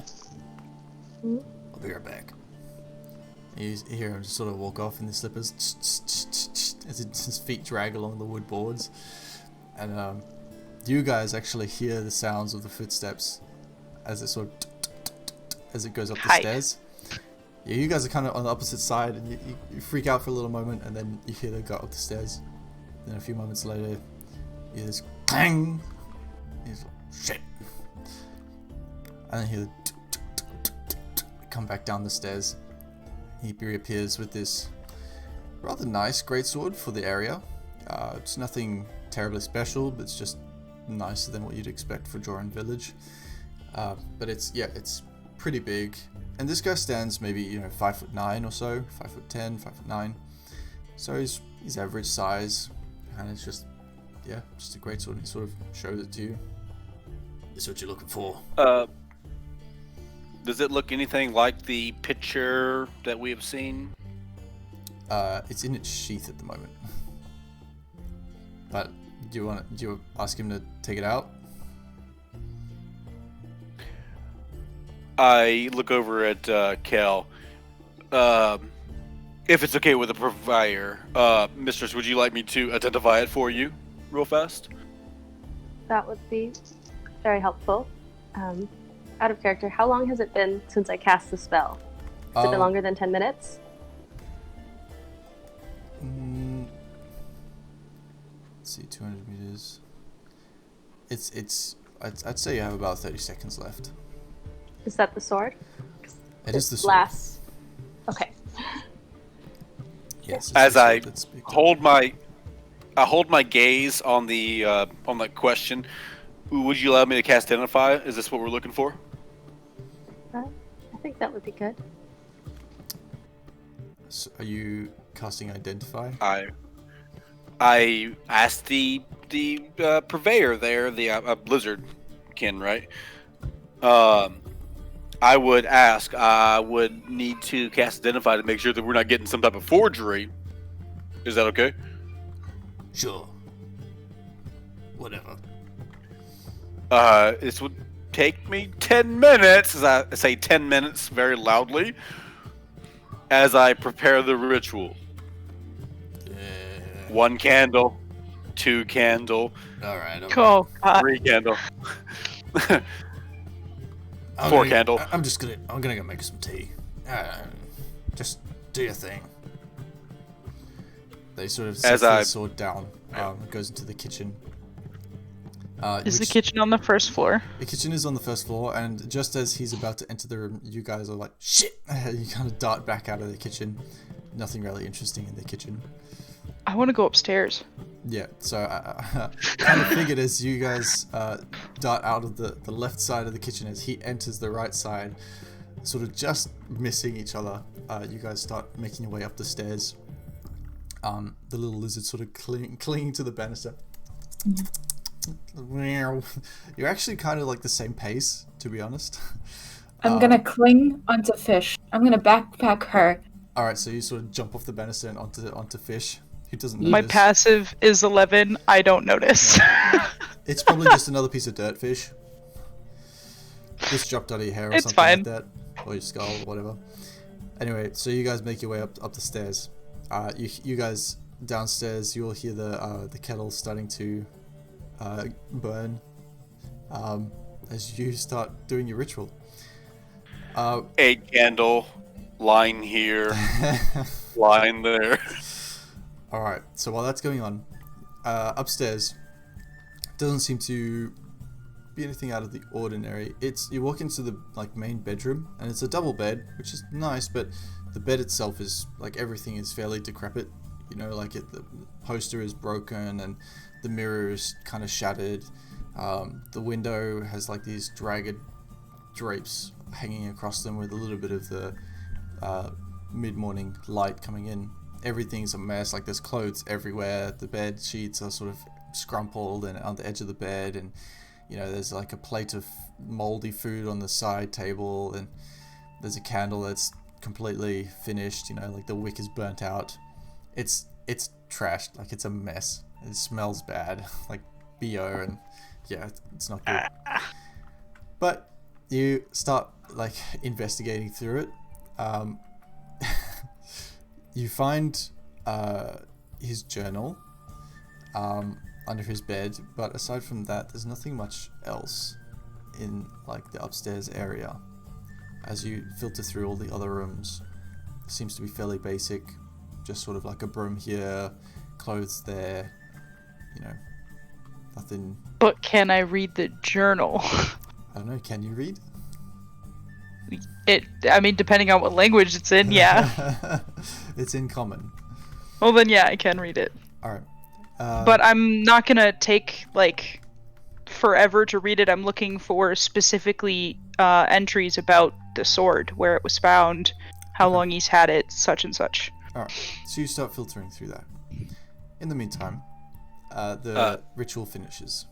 Well, before the ritual, I would say a couple minutes into the ritual, while he left the room and is making a tea and everything, and I'm hearing all this, could I whisper over to Kel real fast? If it makes the ritual a little longer, that's fine.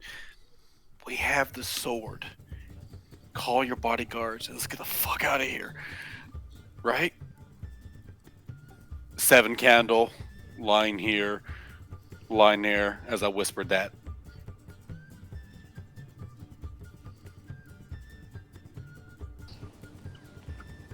don't know if it's the right sword.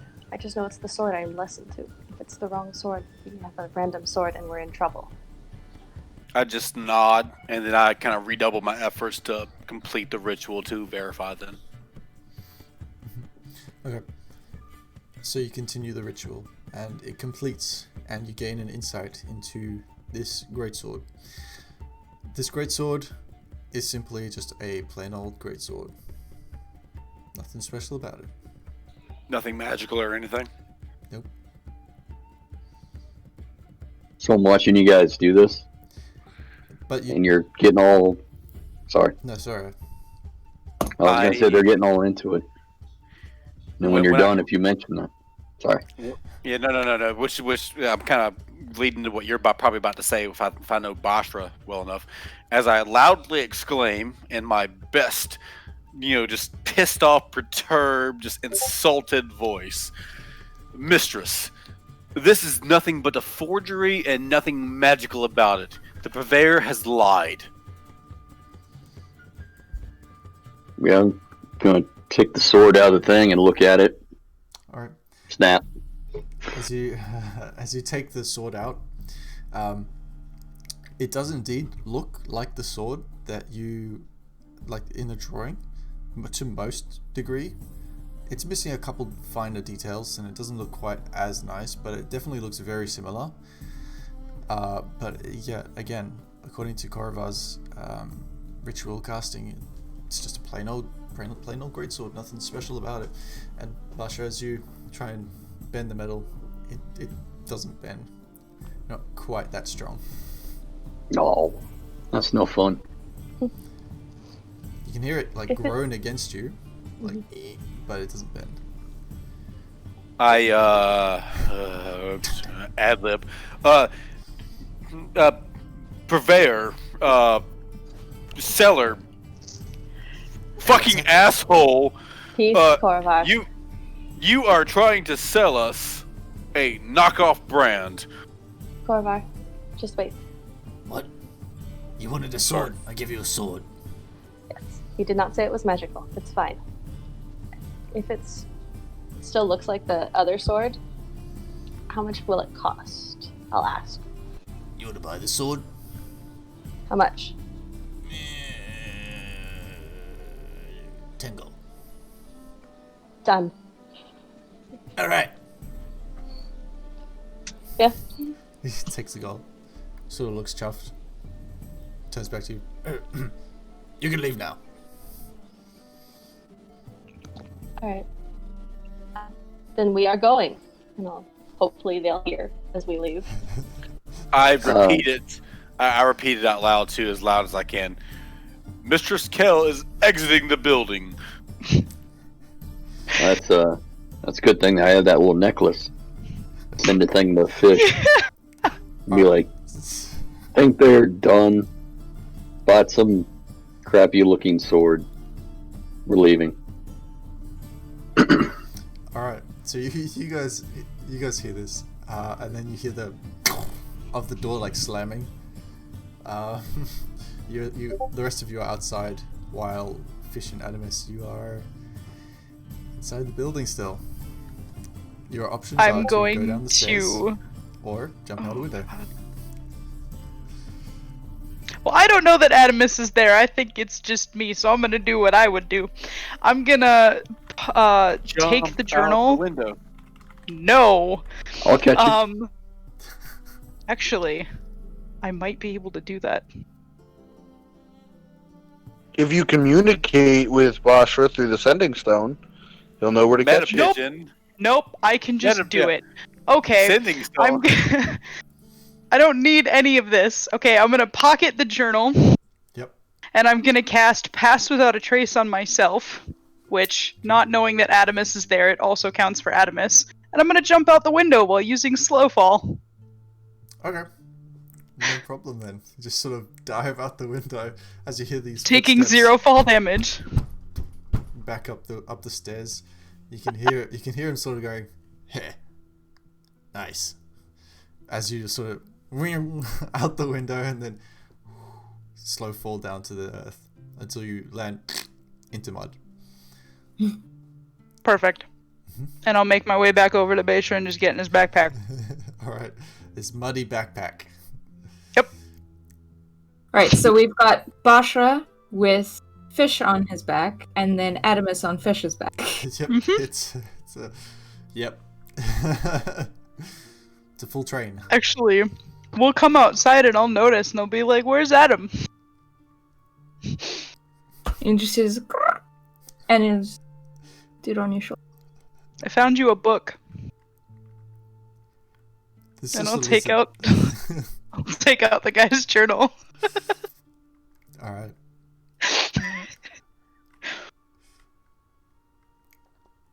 So you guys are just outside of his house now. Ah. As I kind of pull the party away, maybe a good 50 feet or so.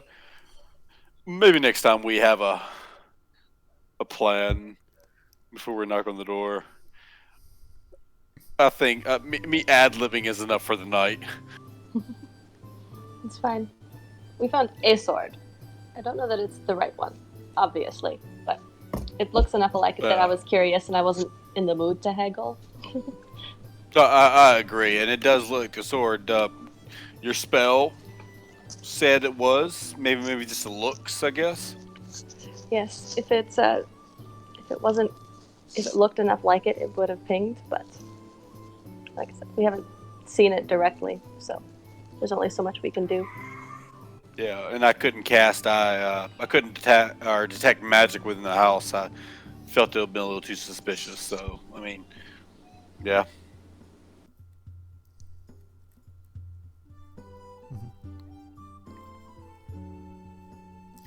As like a few moments go by as you guys are having this conversation, and see one of the Shade Watch starts like just kind of walking along the street as they kind of do a little bit from here and there. Walks past you, and you can see it's just like a burlier kind of figure. A random dog walks past as well next to him, and he kind of like looks at you guys and stops. No lollygagging. Shade master business. Make a persuasion check. I probably growl at the dog. Growls back. We're like mimicking each other back and forth. Screw this diaper roller. God. I love it. You say this, and That's where your rage comes from. he continues walking. Which actually is a final point too. You see that there's a Corvar is a little bit more unnerved than normal, a little more spittle flying when he's talking. Not as composed, I guess.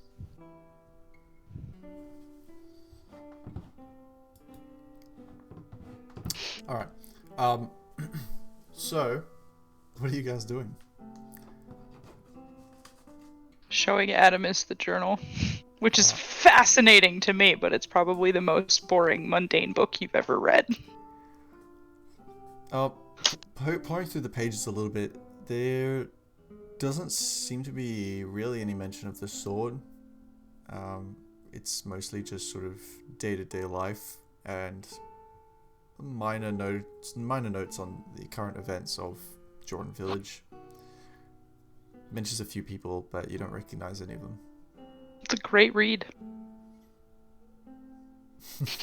What time is it right now? It's probably about 12.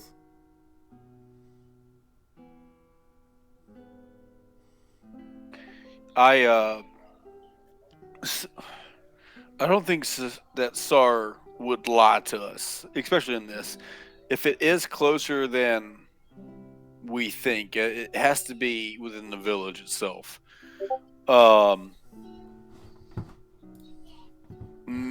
And her hint about the Shade Master. Maybe we should investigate the Shade Master's. That was her dwelling or her office. Maybe we should investigate that. Well, didn't they also say that the sword wasn't what it appeared like?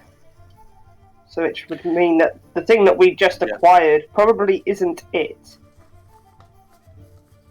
Yeah, but that was I already agree. established.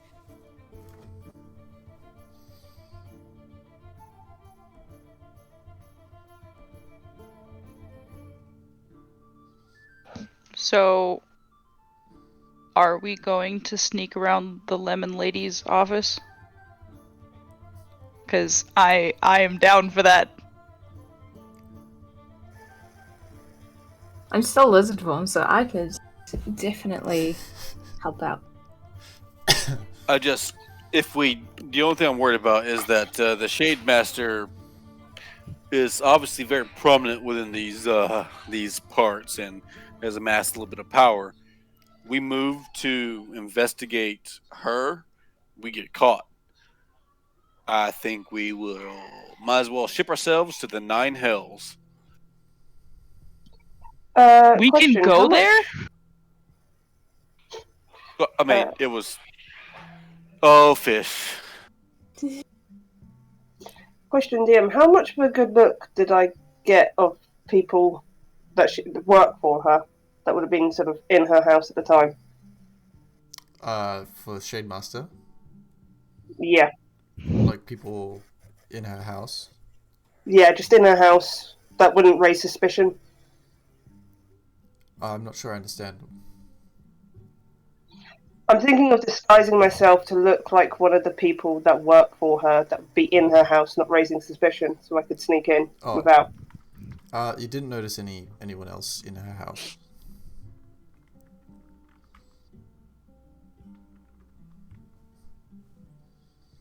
Because I can do my sneaky spell one more time today.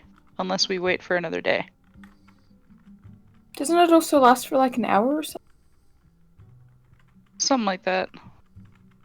I mean, What Pastel Pass Trace without lasts for an trace. hour? Yeah, it's concentration, though. But I mean, I've already dropped my concentration after leaving the house. I've prepped the spell too, so if we need an extra hour, and Cal can cast it on amazing. someone as well. Yeah, I'm just worried that if we move and we investigate the Shade Master, let's just make sure it's our last resort because that's like an all-in moment. I don't have much experience. You can leave it at that. Yeah, basically. Not sneaking into people's places, so I'm not sure how much harm it would do, but you could just ask her to check her office. I mean, it's a lot nicer. I mean, I could also that's just the only lead cast we got. invisibility. I could also just cast invisibility and just stealth in invisible. That sounds like so much fun. can you only cast it on yourself though? No, it's touch. So Dude, picture pass without a trace on top of invisibility. I feel like we're set in that case. That's amazing. I mean, well, no, I don't think. To make myself clear, we investigate the Shade Master. Worst case scenario, we get caught. We'd all better be prepared for a fight. I don't think that sending one or even two people in there alone, without us being extremely close by with a means of retrieval, is gonna. You know what I'm saying? I don't think that's a good idea. So if we're gonna do it, let's make sure that we are all ready to react. Yeah, so if some of you cause a distraction, and then Baishra's there to get me out, should work. I mean, I'm also pretty fast. I can maybe sneak Pixie in with you somehow, which means that if we can't get to him in time, I'll at least be able to cast spells through Pixie to give you a bit of a helping hand there. I'm pretty fast.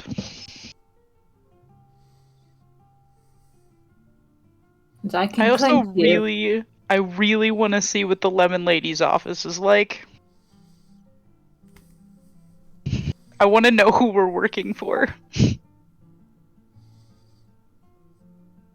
I don't have any better ideas, but then I can't say anything because I'm in. Lizard. I know it goes against all reason, but Bosher is actually really stealthy too. An 8-foot tall, 400-pound lizard, stealthy. As a predator, that And makes perfect sense. as good as I am not very skilled in the matters of stealthiness. Naturally, I'm pretty good, but Pass without a trace helps. I've got pretty good stealth as well, so I could just go in as well. Well, which is why I Yeah. was saying, so if either Pixie and I or Trixie and I went in, and then Basher was on standby stealthed as backup, everyone else could cause a distraction with the boss. So that way we'd all be nearby each other. We wouldn't actually be splitting the party, and we can get in and out with no problem. I'd be going with as well. Yeah. so here's an option. I don't have it prepared for the day. I need to concentrate on it tonight. But I have a spell called Disguise Self. I don't know if you have it as well. But we take today to learn the Shade Master's habits and schedule. I turn myself into her. I take a person who is invisible and really sneaky, and I pretend to be her on regular business and get into the into her office and look that way. I feel like that's unnecessarily complicated, though. Have you met me? I mean, Korvar in a nutshell. that would That was mean an that we option, wouldn't be. so. If We you guys are wouldn't be, discussing the, sorry, Go, Trixie. It would mean that we would definitely not run into her. Therefore, No, it might mean that she runs into herself. Well, no. Take the rest of the day to learn her movements, and then we go in whenever we know she's not there. Yeah. I feel like it takes more than a day to figure out how often someone leaves their home. Speaking from personal stalker experience. We'll open that book later. But no, it was just a suggestion. I'm cool with going in. I'm cool with going in right now. I just wanted to give another alternative, just in case. Basha needs rest. Basha will be stronger. We could. No problem. Go ahead. Okay. The other problem is that if we're causing a distraction, we just talked to her. We have nothing to give to her. If we cause a distraction with her, she's going to be immediately suspicious. we have that sword. Which she'll be able to tell is not magic, I have a feeling. But we can try. I mean, but she doesn't know that we know that. So. True. No, but she might expect better. Yeah. Plus, we do have Korvar with us. Well, if I stay up front, I could potentially charm her into staying and having a lovely chat for a little while. Maybe. So we were there. How big is the building that she's in? The house itself was actually fairly big. I think the last time I said it was roughly, I think it was like something like 80 or 90 feet by 80 feet. And then it's a double story.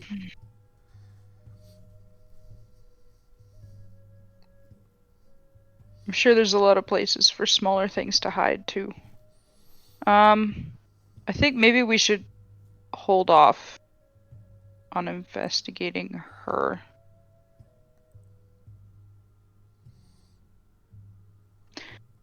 That's just me, because I don't actually know anything about her.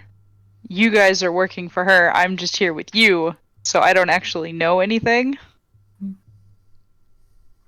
So I don't know how strong she is, and I don't want to have one of my crazy ideas hurt anyone else in the party.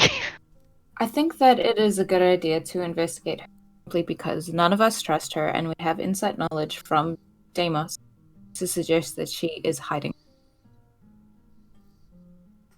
I will follow your guys' lead. I'm in for it. Whatever to do. Don't we You also don't- have to worry about her little pet? And little- doesn't she have...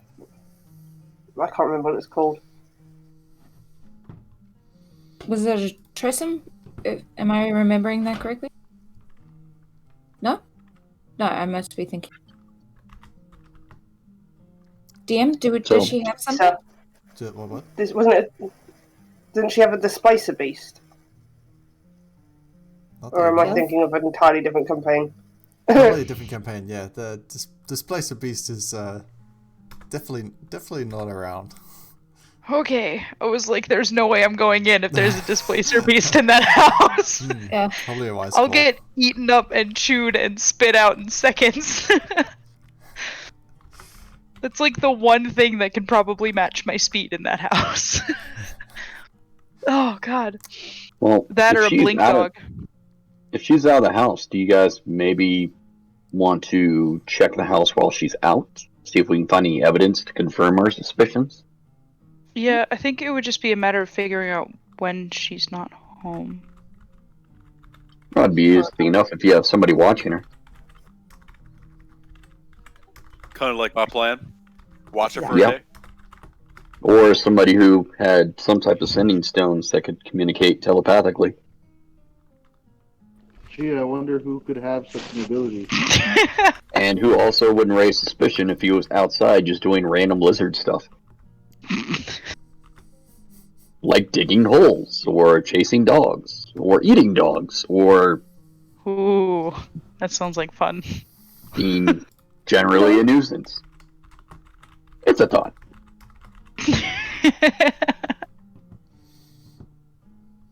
So yeah, I mean, if we had two different groups and Beishra and I were each in different ones with our sending stones, it'd be an easy way to communicate.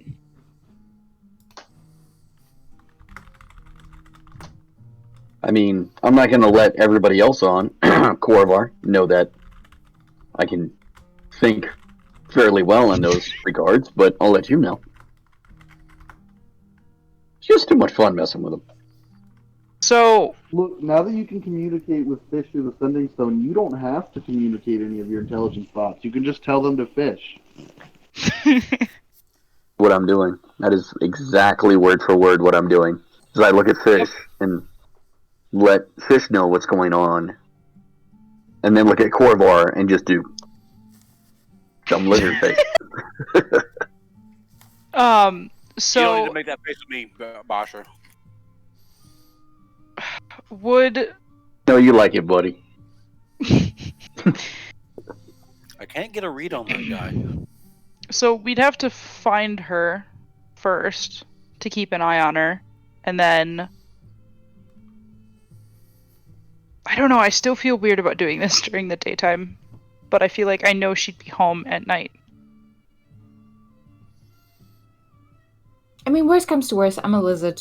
I'll just go in by myself if someone else wants. I think the first step is to find her and see where she is and what's going on first to weigh out the situation. Because I don't want to just, like, walk in and she's right there. Open the door, she's right there. Hello. Hey! This isn't the bathroom!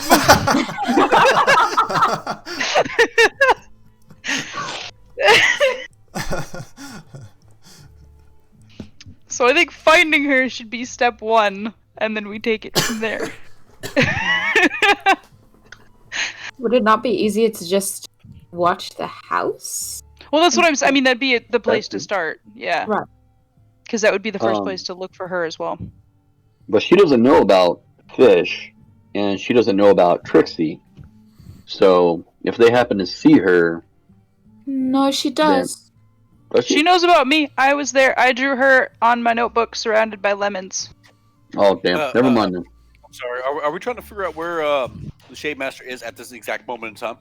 Yes. And we know that she's not in the house? We don't know that. We don't. I go and knock on the door. Korva just I turns hide. around instantly and starts walking. I hide in Baster's backpack. You guys actually aren't It's that an- far off from the Shademaster's house. It's like It's an impulse now. it's like 50 meters away at this point, because you guys walked across the whole like village to get to this one house with the sword. So it's like you turn and there it's like in the distance just there. So Korva walks up to the steps. Between where I first see it and the actual house of the Shade Master, are there any of the Shade Watch patrolling or anything? There's one heading your way. I flag him down. Excuse me, sir. I'm on my way to the Shade Master. Do you know if she's in there at the moment? I have something to discuss with her. Oh,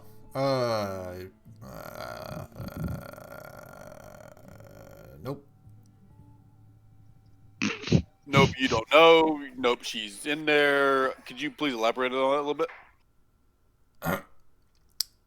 I don't know, man.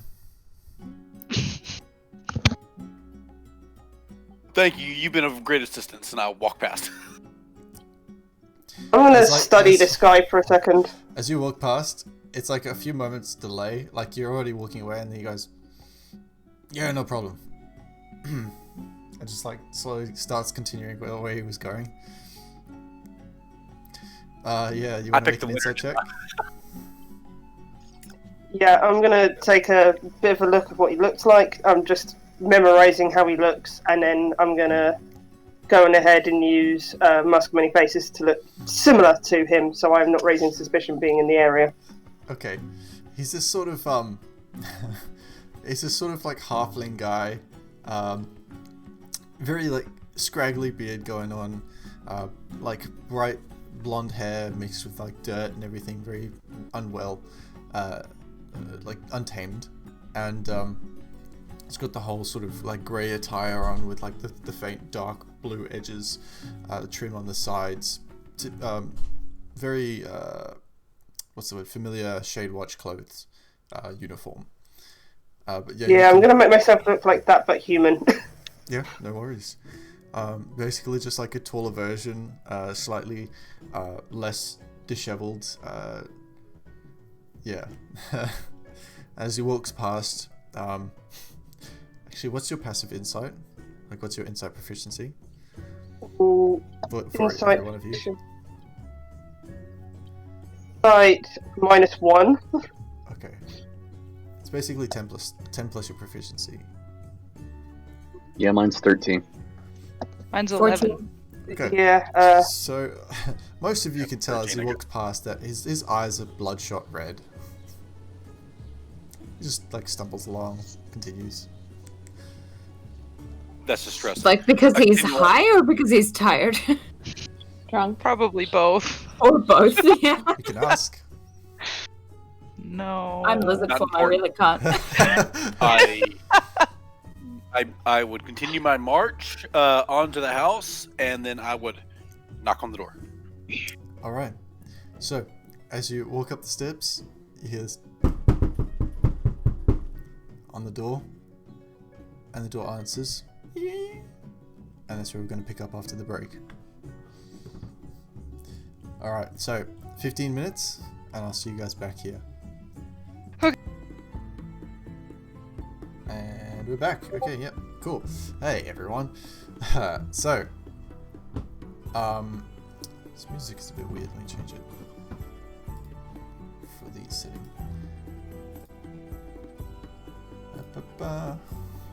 Next. Sure. Okay. So, Korva, you guys are all sort of in the street having a chat, watching some drunk and or tired and or high guy, Shade Watch person, walk by. Meanwhile, Korva, you step up to the house, to the porch, and you knock on the door. Shade Master. Shade Master. Shade Master. By which point, Shade Master. the door opens, and standing there, you're expecting Arhana, the Shade Master. Instead, you see this half-elvish woman with fine blonde hair that sort of curls down in a slight braided style down over her right shoulder. She's wearing a sort of thick dressing gown that she's still sort of in the process of cuddling up in, as she looks a little disheveled. She's got some sort of fur boots on as she answers the door. G'day, mate. What can I do for you? Sorry to interrupt. I was looking for the Shade Master. I'm sorry, I don't believe we've met. Oh yeah, nah, she's not here, eh? Do you know when she'll be back? I apologize. I didn't see you there at the last meeting. May I ask your name? Oh yeah, my name's Sheila, mate. No, I'm just kidding, mate. My name's you know what? You can call me Mistress. That'd be fun, wouldn't it? Anyway, look, the Shade Master's not here. She might be back in like maybe a week, maybe 3. I'm not too sure. But I'm the can't speak right now. It's a bit early. I am the house caretaker. I'll be honest with you. I'd rather not call you mistress. Fair I'm enough. kind of up. I'm kind of my own creek with that word right now. Call me Kayla then. Taylor. Kayla, you deaf? A little bit, yes. Sorry, been on the ground recently. You said she's not gonna be back for the Shade Master's not gonna be back for a week or 2. Well, she paid me for 3 weeks, so I assume that long. Either that, or she paid me real well. Is there any reason that or any way that we could get a hold of her? She tasked myself and my compadres with a task, and I just wanted to relay to her how it goes. Well, you could probably send an eagle. To where? Oh, you just tell the eagle to find her. She'll follow her. Is that how that works? You know? Oh yeah. I've never. Northern eagles are pretty smart, you know. So if Taylor, if you got lost in the wilderness, I could just hire an eagle and say go find you, and it would find you to deliver the message. Nah, mate. You don't just go into the wilderness and find a random eagle. Get one of the trained ones.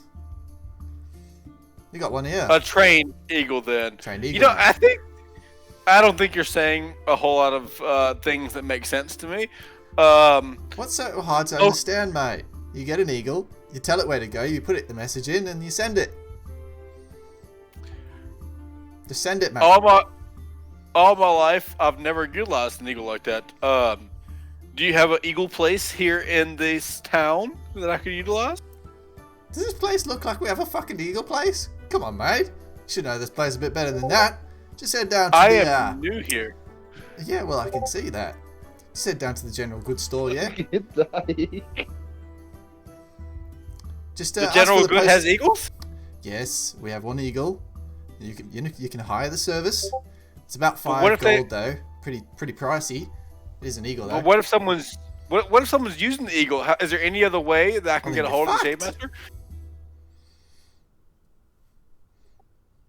Do you have a way of getting a hold of the Shade Master besides an eagle? No. Would you like a drink? Oh yeah, Karavar, put the moves on it. I'm kind of preoccupied at the moment. Thanks for the offer. Perhaps later. Make me a persuasion check. So, out of curiosity, can I tell if she's messing with him by chance? You're not there. Oh, I thought we were. No, I thought just we were. Caraval walked over. Oh, my bad. 22. We can see them in the distance, but I don't think we can hear what they're saying. Yep. Oh, 22. sorry about that. I am the bardiest of wizards. She looks you up and down, and like a good look. I flash my smile. Yeah, right. You'd be a first dark elf. I'll be the last too. Is that Be so? sure she's not a bard. Be sure she's not a bard. Alright. When you want to pick me up? Whenever you're done with your daily duties. Well, my daily duties might leave soon. We'll see. But it's okay. I got all night. Good to know, mate. Catch you later. I'll be here. Would you like me to come pick you up, or would you like me to meet at the tavern? Because that's the only place that we can go in this little village. Well, see, the thing is, Ahana didn't really want me to leave here, so can't really leave you. I'll come back then. Say 3 hours from now? Sounds good to me, mate. Will do. Wine preferences or anything? Scented candles? I'll let you decide. I have a few. She gives you a wink. I wink back as I... Good day. Later, honey. She closes the door. You walk away from the house, go back to the others. Oh, God. I go back and I relay what I found, that there is a housekeeper. She's there constantly. I'm going back in 3 hours-ish, and we'll be distracting her. Yep. You guys notice that Korvar is noticeably redder. Are you gonna bond with her too? Not in the same way. Much less permanent. Provide for distraction. I had to ask. And if we get in a fight, it will cover the noise. Oh, no. I'm the bardest of wizards, okay? Oh no. You done well. You done well. Alright, so what are you doing? Korvar is going back to the tavern or inn or wherever to freshen up. Yep. I'm gonna stay with Adamus and Trixie and Beishra to try to plan what we're gonna do and how we're gonna go in and exactly what we're looking for. Okay. Adamus has gone from Fish's shoulder onto Kel's now. Just hanging out. Out of curiosity, what kind of lizard are you?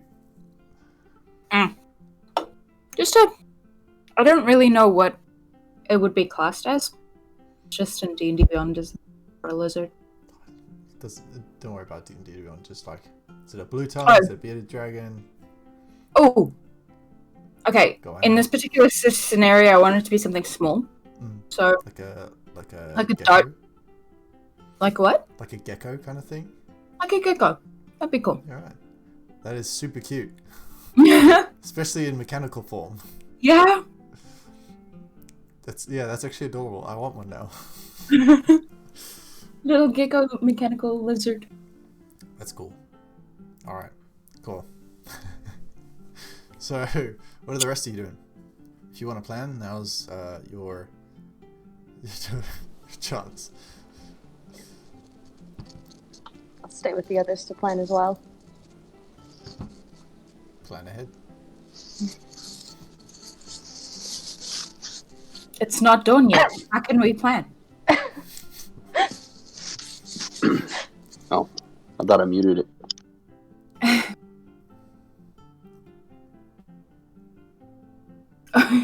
I can't talk because I'm a lizard, but plan good.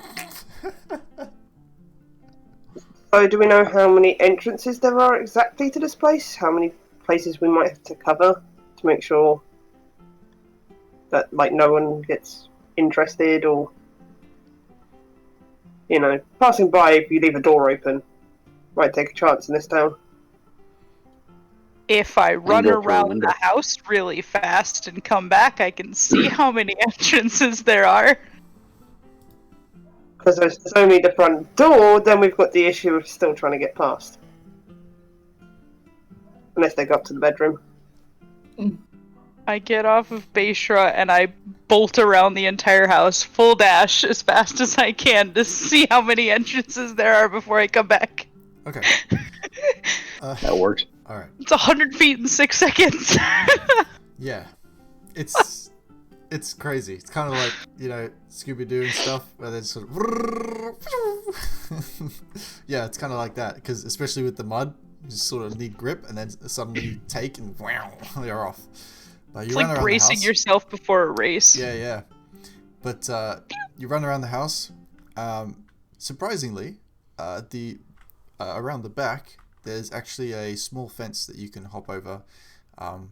But as you do, you kind of enter this very unusual garden at the back of the house. It's maybe 40 by 40 feet wide, this garden, but it's got some nice roses in there. It's got some shade grass, and it's actually got some lush, like normal grass in the back. It's very unusual for this area.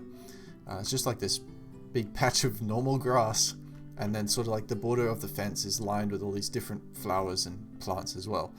But you hop in and make your way across, noting all the entrances and exits and stuff. Hop over the other side, hop around the other side, and then do a full circle, full square, back round to the party. By the end of which, you noted that there's front door, back door, and what looks to be like an entrance to some sort of cellar around the side.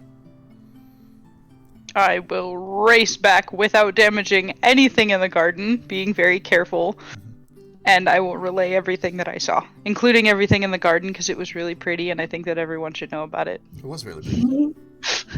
It has nothing to do with the mission, but they need to know every single detail. Absolutely.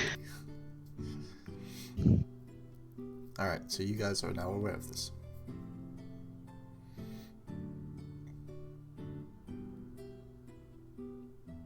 Feels nice to stretch my legs. So we can easily take the back door, so we don't need to worry about going through the front. Should we also check the cellar and make sure that there's nothing in there? Because if I wanted to hide stuff, I'd hide it in the cellar. I promise you I have the back door covered. But I thought you were distracting. Never mind. Yes.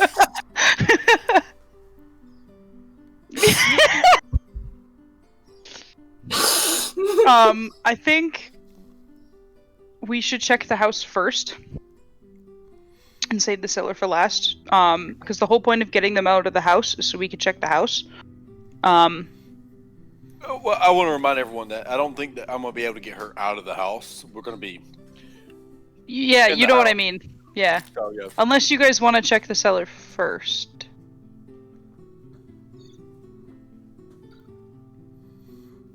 Like I said, if I wanted to hide something, I'd hide it in the cellar. Yeah, we can start there. I would ask Fish, how long does it take elves and things like that to procreate, you think? How much time do you think he can give us? Koravar specifically? No, I'm asking Fish. Oh, through the sending stone. He thinks back more than 5 minutes, but less than a year. Now I'm gonna say today.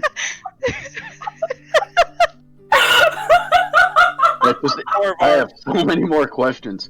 Koravar just grins at that. Oh, that's just between me and Fish. Wow, sorry. Yeah, I'm gonna. Do they hibernate while they're doing that, or how do they gain sustenance? I thought don't elves drink through their clothes? I'm not gonna say do they do that under the water, or I have no idea. I've never had the honor of witnessing this ceremony before. we should observe it. We'd learn more about their interactions. Maybe she's into the group thing. I have questions to ask you later. That answer gave me so many more questions. These sending stones were the biggest mistake.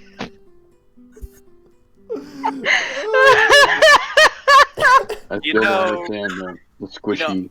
Out of character, I apologize for all this. I was just trying to distract her. I didn't know it'd go up on there. You're distracting her.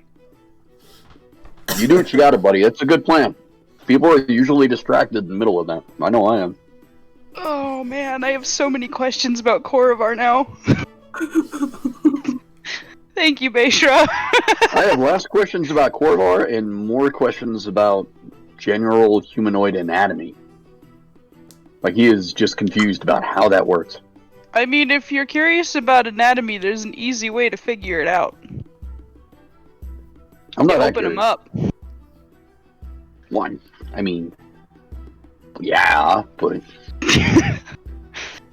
So, in the middle of the conversation with Trixie and Adamus, Fish just starts giggling. Because no one else can hear this conversation except for me and Beishra. Yeah, I'll kind of look at Corvar for a minute and, like, look at him up and down. And then just shake my head and... And Nope. Fish is just over here giggling. Are you okay, Basher? Oh, I'm great, man. I got a waffle. Well, that's, I mean, I don't know, it's in character, but Corvar is, are you okay? You're just gonna, like, look me up and down like a side of beef. Normally, I will get I'm not opposed to extremely that, close to you and tilt my head and... While you're extremely close, before you, like, pull away, when are you gonna stop lying? I'm gonna say... I'm gonna say in Draconic, when you get smarter. Oh, God. I curse a long, explicit string in Elvish. From across the room, all I hear is Draconic, and I shout at Beishra instead of using the Sending Stone. You still gotta teach me that! Just gonna give you the side eye. He's gonna teach me that. Which, by the way, too, I've kind of refreshed a little bit. I know I'm gonna regret this question, but how do I look? The same? That doesn't. Are you asking? Who are you asking? Well, just like the party in general. Like I've kind of like, kind of cleaned up a little bit, smoothed the robes out. You know, maybe a little breath mint here and there. How much effort has been put into your hair? How long is your hair? It's like shoulder blade length to the back. So, white hair, kind of combed and straightened a little bit. But I don't know how long this conversation or how long we're kind of, talking. So I'd say about an hour. Kel. Like put into effort. Braids. Young. Kel, we should braid his hair. I have flowers. Only okay. No. Let's not. Actually, flowers might endear me to. No. Braids. I mean, I am distracting her, so would a braid help? As I start kind of fiddling with my hair. Only the greatest warriors wear the longest braids. You're lying to me. Also, she's got to have handlebars somehow. Technically speaking, she's not lying to you. I am You not, just don't know what race I'm talking about. I do not want handlebars. I've heard stories. I am good. But a Handlebars? braid, I love stories. Someone give him a mohawk. Trixie's That going to would go be on ahead and cool. send Pixie to go ahead and start braiding his hair. Yay! I I will make allow flowers this. every so often for you. I will allow the braid and the pixie and the flower with the express permission or with the express intent of like, if one of you motherfuckers give me a mohawk, I will kill you all.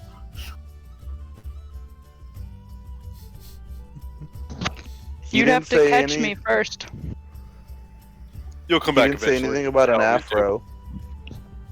Do we just No, gain a after. side quest about trying to get Corvar laid? Because that's what it feels like.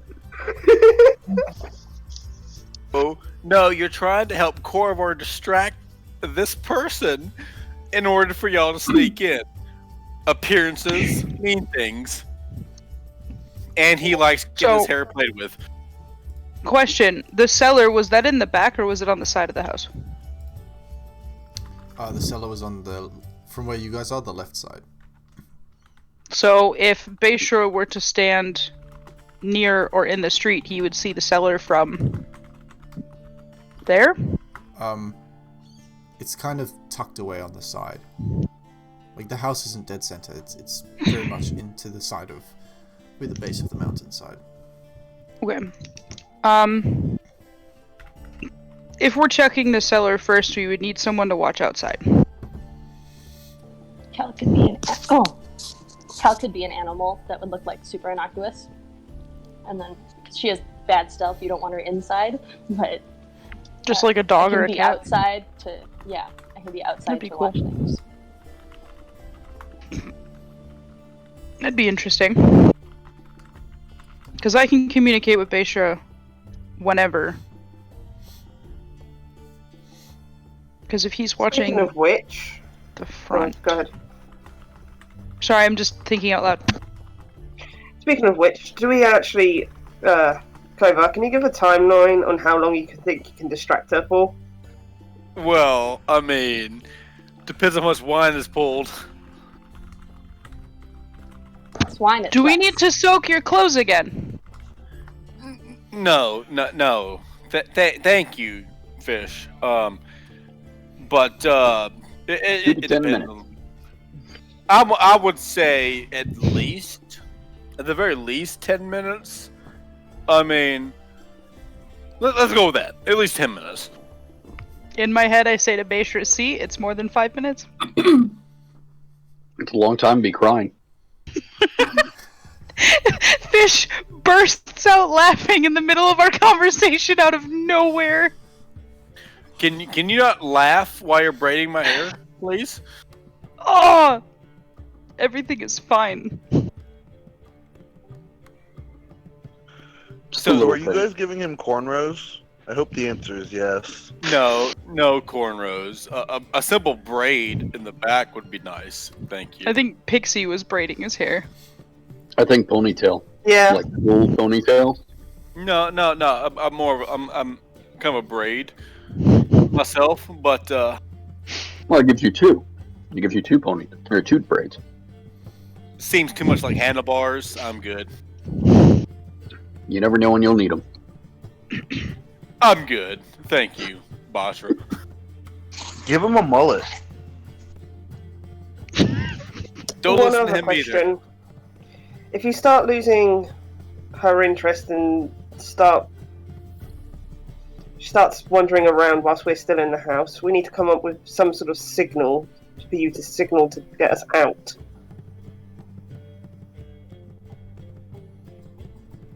You know, that's actually a very thank you, Trixie. If she begins losing interest and I cannot captivate her attention for at least 10 minutes, I'll collapse the house. I mean, inside? we're gonna be under the house. Good idea.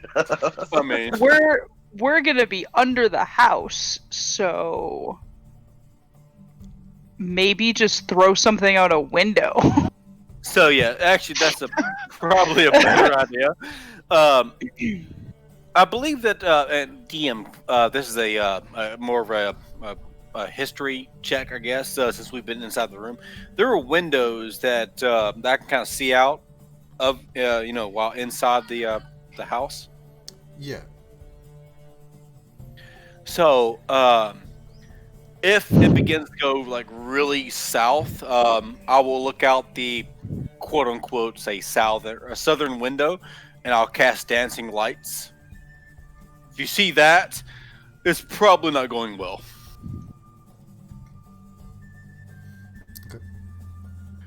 Unless she leads me into a different room, then it might come out a different window. So, just I don't know the full extent of the house. Well, I mean, because Beishra and Kel, and I'm guessing Nim and Deimos as well, are probably all going to be outside somewhere. So if we just have people watching every side of the house, someone will see it. Well, actually, out of character, would I know that Kel and Adamus are able to wild shape? Like, have I actually seen them do this? Yeah, you have seen them a couple times now. why don't I just carry one of you in and drop you by the door jamb, and you keep an eye on me from afar, just in case I get led into a different room or if it goes south. Just don't repeat what you see. I think the trick then would be them getting out of the house to get the message to Beishra, because we're the only ones with sending stones.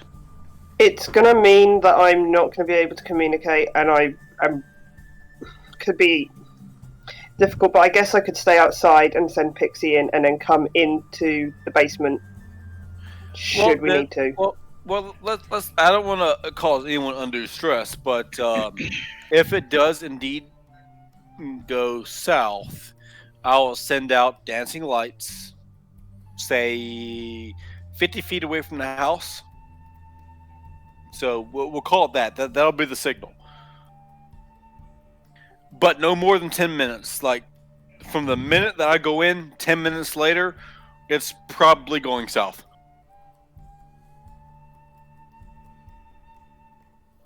Unless you hear noises. Disregard the noises.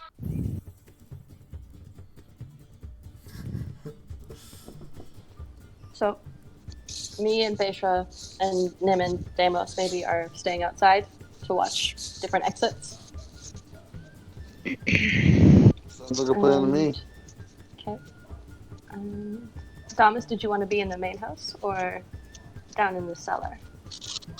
I feel like her office would be where she would be keeping the most interesting things. So if we're just checking the entire house and starting at the cellar, then I'll just follow you guys. According to Korrival, we're gonna have 10 minutes. Then I'd probably go straight to the office. That's a pretty house? safe bet.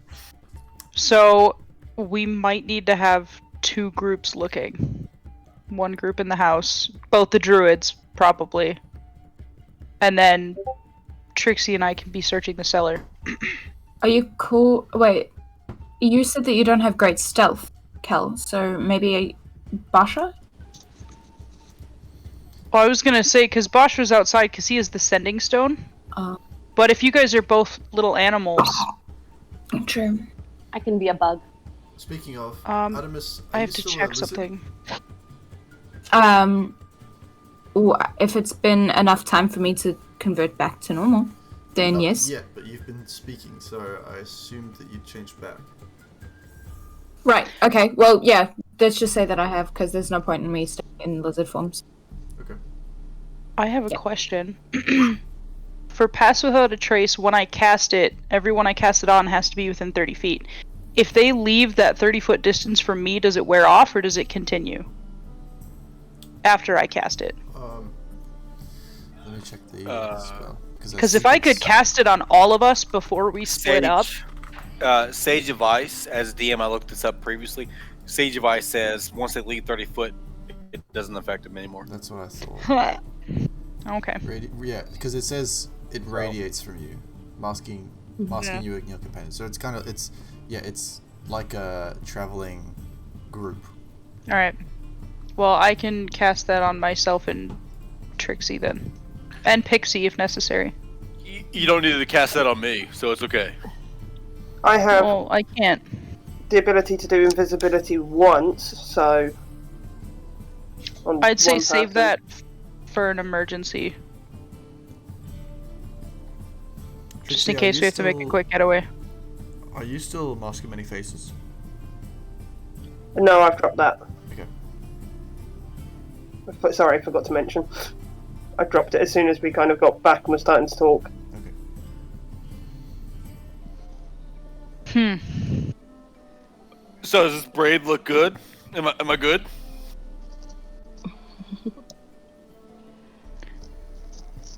Bear in mind that out of character, bear in mind I've just got an imp to do this rather than do it myself. That's why I'm asking.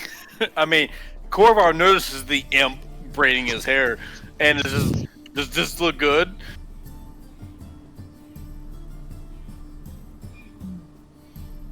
Who are you asking? Everyone. I mean, no need to And tell the me how party's bad. just quiet. Yeah, I mean, if it looks bad, you can tell me. I mean, I understand. It looks just as good as mine do. So, out of curiosity, Yeah. Jim, just because of Adamus's history, would he have experience braiding hair? Adamus? Probably. Hmm. Yeah. He would. Yeah. So, if it doesn't look too good, I'll go over and fix it. I mean, it's not the best. That's for sure. It's an imp after I'll all. make it very pretty. It's Jorenn Village, by the way, so it's okay. This is Okay. very normal activity for middle of the street of Jorenn Village. Just standing there braiding each other's hair, talking about infiltrating a house. Out loud. Why do I feel like a gigolo? Because you kind of are. I mean, if the boot fits. I shrugged that off as I reach into my my leather-bound tome, my spell book, and pull off one of the flowers that Kale had braided into the halo type thing, and put it like right here, you know, right ear, just above the crown. Yep. All right, I look at Kale. Shut up. I think I'm ready. Much better. Wait, has it been 3 hours yet? No. I feel like we would just kind of be wasting time and planning and goofing off until the time. I was just kind of like DM. Oh, I was kind of speculating the time. If that is the case, I feel like we should move this party like to the room at some stage. Mhm. Like we have a couple of rooms in the inn, so Yeah, you guys can all come to my one if you want.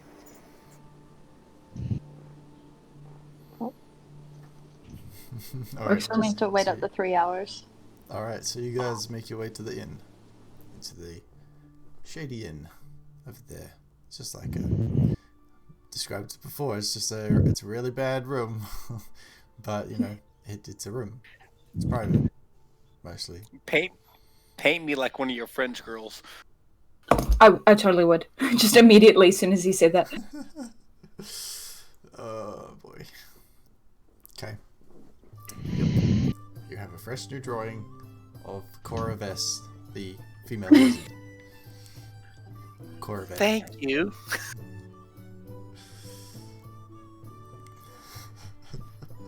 What are you guys doing for 3 hours, man? Well, it's a masterpiece. It takes time. Corvar's preening. He is most definitely preening. Trixie's probably going to take the opportunity to sort of pull out the book that he was reading when he met them all and getting back into that. Okay. Where are we? Right now, I think we're the inn, right? I think I'm gonna ask Beishra mentally to give me my first draconic lesson. I'm gonna curl up on the floor.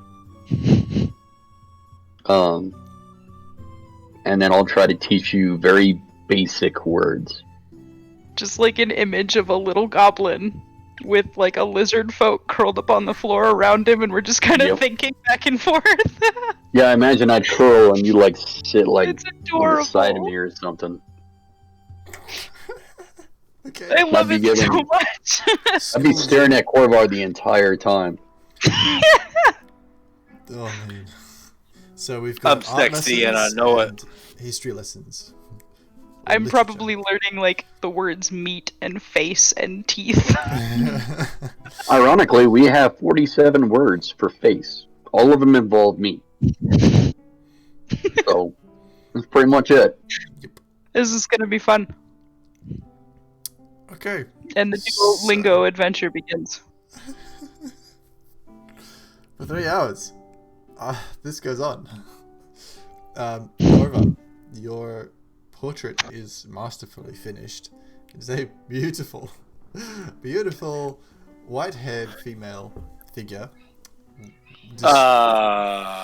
Okay. Drawn up to Adamus's preference, whatever that might look like. And Fish, you do learn a couple words in Draconic. Up to Basra's choosing. Adamus, you know that I'm a dude, right? You said French girl. I mean, that was a. I mean, you're not. But I'm a. It looks good. And Trixie, you finish your book as well. Or at least a few chapters, depending on how intensely you're reading, and how slow you read. Adamus, my eyes are not quite that round, but I mean, I like the colors. I like it. Artistic integrity. All right. Well, thank you. As okay. Can we get this over with? I'm feeling self-conscious all of a sudden. 3 hours passes. It's, roughly late afternoon. The sun is slowly turning on more and more orange across the land. The evening is yours.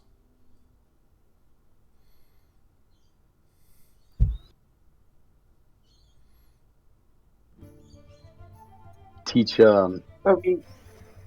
Ready to I go. teach Fish. Sorry. Go on, you go ahead. Okay. I teach Fish danger and fight. For 3 hours. Yep. Alright. I'm still a don't think she's very goblin. smart. I'm not the smartest person on the planet. I take time. Okay. You learn those words very well. There's probably different ways of saying it too, which is why. Alright, making a note. I know those words. Suddenly you've turned into a Kenku. Alright. So... what are you guys doing? Hanging out, waiting for Cool. Korrivar's date. Yeah, if the 3 hours is up, let's do this. Yeah, 3 hours is up. I'm back. What's up, birthday boy? Party's about to begin. This is great. Alright. Go. That's kind of messed up, Noah, by the way. I'm just gonna show a reference to everyone who's wondering. Oh boy. Before we leave, because I'm not sure how high the ceilings are in the cellar, I'm going to cast Pass Without a Trace on myself, Pixie and Trixie, Adamus, and Kel, just in case the ceilings are low enough where it covers the first floor, just in case they can get that little bonus. Okay. Just in case. So you guys have made your way over to the Shade Master's house. Yes? Yeah. Yeah. Alright, so where are you oriented when this all begins? I think that we should start doing spells and stuff on the way there, and not just like outside the house. Yeah, no, I said I cast it before we left because it lasts for an hour. Right. Yeah. And then maybe we stealth and wait for Korrivar to go inside. Yeah, we would Yeah. probably stealth round the back Okay. if you guys went to the front. Do we want to wild shape now or wait till he goes in? I think wild shape now. What do you want to go as? It's gonna matter. It is. Oh yes. I also need to pick up a little bottle of wine on the way there too, just in case. That same bartender from last time.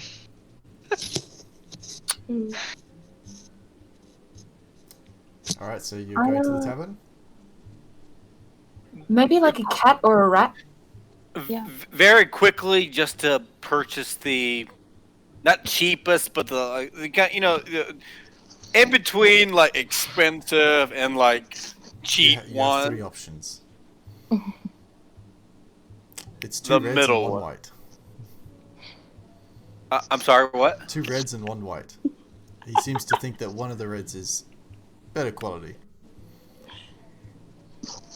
The better quality one, the red one, yes. That'll be 5 silver pieces. I pay him 5 silver. Alright. Gives you a bottle of wine.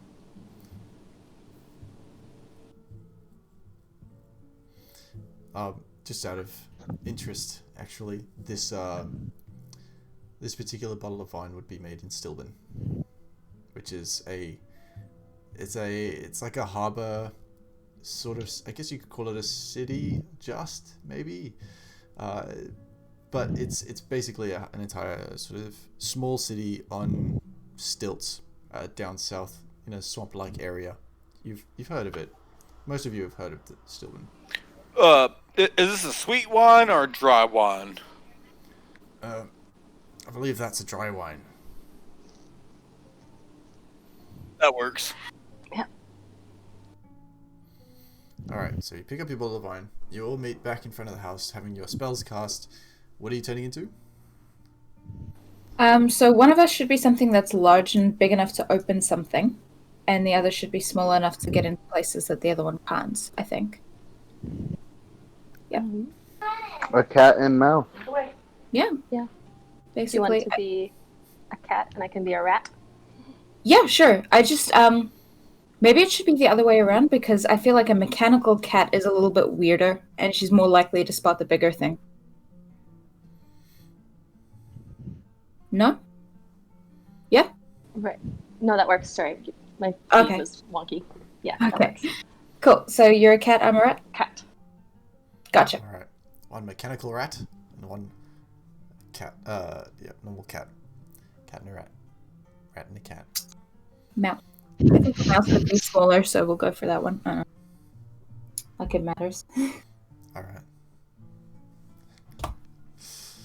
So, cat and a rat, and a tiefling, a goblin, Oh, Tom, a lizard sorry. folk,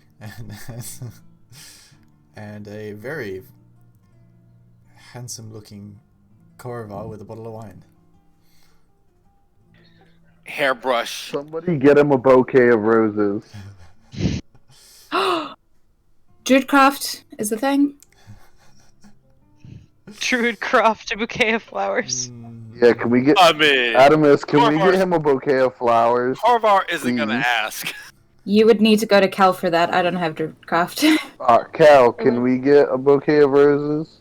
It would take like a lot of. I can cast it a bunch of times, but I'm already a cat. Oh, right. He looks up at you. That's funny. Damn. So you What guys time are- of... Sorry. No, go ahead. I was going to ask what time of day is it? That's about 4. Okay, so still kind of light out? Yeah, it's dusk. Okay. All right. I'm going let's to do this, give guys. Korrivar a block of incense and 2 bags of tea. Okay. You know,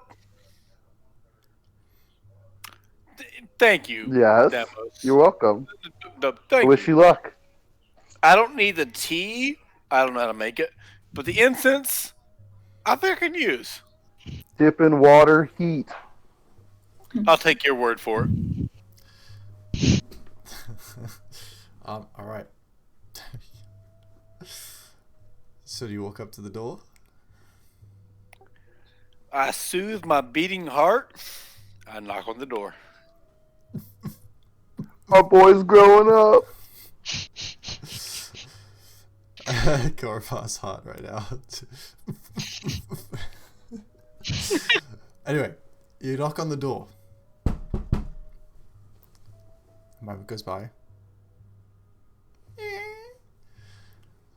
G'day, mate. How you going? A good day to you too. Good to You see know, I was. Sorry. No, go. Well, good day to you too. You know, I was in the neighborhood, and no, wait, you told me to come back in 3 hours. I'm here on time. Have a little bit of wine, have a good conversation. Might you invite me into your house? So you see her still in the same robe as before, but you can notice a lack of clothing underneath, and the robe sort of hangs slightly to the side, just shows a little bit of extra skin. She's got the door wider open now. She says, "Come in, mate." Well, thank you very much. Did you bring the Is it wine? kind of? Oh, you know it. Perfect. And you guys see Korva like go visibly red as he gets let in by this female, who's actually relatively attractive, and shuts the door, and he disappears. DM, please don't make me RP any of this. What do you mean? This is the show, mate. Nah, it's going down. Working for that rating. This is where your con save comes into play. Athletics check. I think it's more Performance acrobatics. Yeah, Performance. and performance. Yeah. Hope you got These your are things that. businesses. Yeah. Oh my And god! depending, Why Roll depending a on your percentile for STDs. depending on your persuasion, you may need an Arcana check too. Wouldn't it be athletics for the top and acrobatics for the bottom? I mean, You need to know Sometimes. these things, Sometimes that's Corvar. true. You're going into a date. not that Korvar would mind so much either or. You know, we don't need to talk about this. Let's do this. son, Okay. did you bring magical Oh, protection? we're not doing this, Corvar. You are. All right. So the door shuts, and she sort of stands there. She's kind of got like her fingers sort of intertwined a little bit just at the edge, and sort of just hanging there, looking at you, smiling. I don't suppose you'd have 2 glasses handy, or would you like to drink from the long neck? I think we can do with a bit of class, eh? You know, I was hoping you would say that. Come on then, let's go to the kitchen. And then she goes, you follow, and she gets out 2 glasses, you pour it. She leads you back to the couch in the lounge room, and you notice that from before, where like this was very sort of what's the word, kind of rustic but also very like quaint setting, she's put a few things up. There's a few more what look to be like nice flowers around the room. There were sort of pots before, but these are kind of just sort of out of ordinary flowers, not roses, but similar things that are very vibrant, very colorful, very red and purple. A couple. No, go ahead. I was gonna ask a question. Go ahead. There's very like silky material draped over some of the couches. Don't know where they came from, but there's sort of like very deep purples and reds and stuff sort of draped everywhere. And there's some candles lit, and they're not the let's give light kind of candles. They're the how you doing? Let's candles. give light kind of candles. Which leads me into my question. None of this stuff was up the last time we were here. Definitely and not. yeah, okay. Just asking. Okay. Wine's pulled. Lead back to the couch. So, what made you so lucky to be called upon the Shade Master for such a favor of looking after her house? Well, I've known her a while, and well, she called in a favor, and she trusts me the most, I guess, out of everyone to look after her house.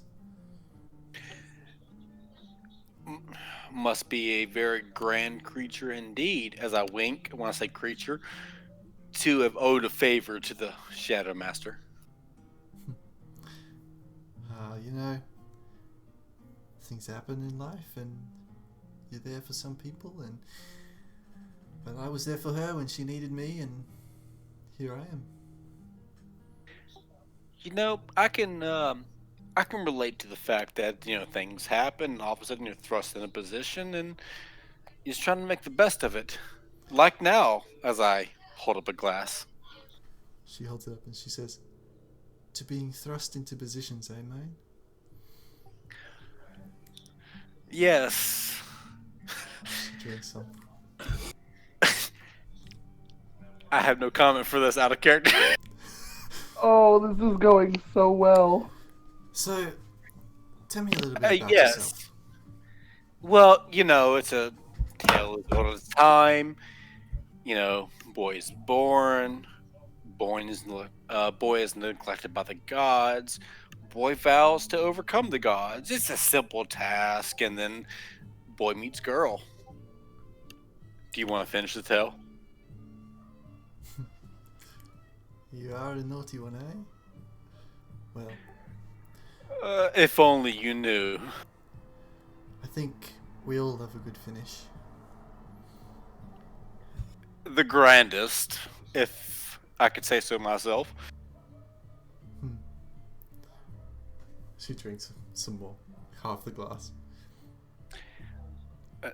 Easy. You need to let that breathe a little bit. I don't want you to be regretful in the morning. Well, I don't know about you, but in a few moments I don't intend on breathing very much. Promises, promises. So, tell me, where are you from? I am from the Kingdom of Jorhost. It's not really a tale. Yes, it sounds more interesting than it is, and I left for reasons, and maybe after an encounter beyond this, one or two more times, I can delight you with tales of me leaving the Jorhosian area. But just to be honest, I left after a disagreement with my family. She kind of shifts a little closer to you and sort of does the whole arm down to the side around the back of your head loosely, and you can see as she does so the dressing gown pulls a little bit as it gets left behind with the couch and reveals a little more. She says, "That must be very hard. I'm sorry to hear that." Oh, it's okay. I'm in much better circumstances now, so silver lining, right? Silver lining indeed. Well, this night so far has been my silver lining. You're very interesting to me. Well, thank you. There's even a something beyond a silver lining. Would you like to see the gold? I am quite interested in hidden treasures, yes. Well, I have some treasures that would boggle the mind. Is that so? Like to find out? I do indeed.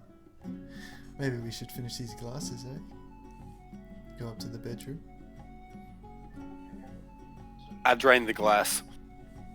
She does the same. Finishes it, puts it on the table, winks at you, takes your hand, and just starts walking. Lead on. She walks you up the stairs, and she pulls out of one of the pockets of the dressing gown this little coin, and she says, "This has always been my good luck charm." She presses it, and you hear this subtle music playing, and it sets the mood as you guys walk up the stairs. And she leads you into one of the doors straight to the left after the stairs come to an end at the top. As she opens it, it brings you into this beautiful, lavish master bedroom. Double 4-poster bed with really dark grained wood, inlaid with these beautiful sort of flower design along, and there's a lot of leaves in the decal on the end of the bed, not the headboard but the other side. Very finely polished. You want to say something? Oh well, no. As I take all that in, the first thing I look for is a window. Okay. Well, as you're busy surveying the room, alongside the bed itself, you can tell has this very soft velvet blue and red covers laid on it. The pillows themselves, one of them is like this heart shape. To the left, there's this really ornate cabinet with double mirrors pointing directly at the bed. You notice all the drapes along the bed. You can imagine they look recently tossed, as they're all this sort of very vibrant red.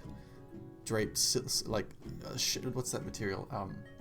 It's sort of transparent as it's draped across the entire like 4 posters. The actual floor itself is this really finely polished wood and has this sort of purple rug at the base. To the right hand side you can see a window with 2 sconces with very, very small low lit candles, and the window sort of looks out to the garden. Okay. Please don't put me through this and let nature take its course. We'll see. She leads you in. She closes the door. She turns around and she says, "So, let's finish this tale, eh?" And she takes off her dressing gown. In the meantime, what are you guys doing? Thank God. Personally, I'm just trying to figure out. Yeah. Personally, I'm Yeah, just trying to figure out dying. how to make it like. Are you a top or a bottom, or are you an athletics or an acrobatics? I feel like that should be like a Definitely thing. Bottom. You know, if that's one of the questions you want to ask Carvar, if you don't want to experience it and find out, you don't want to ask. We're going for the cellar. I think you're a bottom, Korovar. If you don't want to ask, With a you don't woman wanna like find that, out. I don't think you have a choice. Well, I mean, there's mirrors involved, so I'm sure somewhere there's a scrying stone involved. Oh my god. Anyway, Well, thankfully, when you get with the dragon, you won't get a preference. You're always on bottom. So, anyway, you Yep. guys go into the cellar. And I think Adamus and Kel are in the main area, probably trying to sneak in before the door closed. Alright, for the hell of it, roll me a stealth check. Okay. Would this be plus 10? Is fish there too? Yep. Okay. Oh shit! It's a good thing there's a plus 10 to that.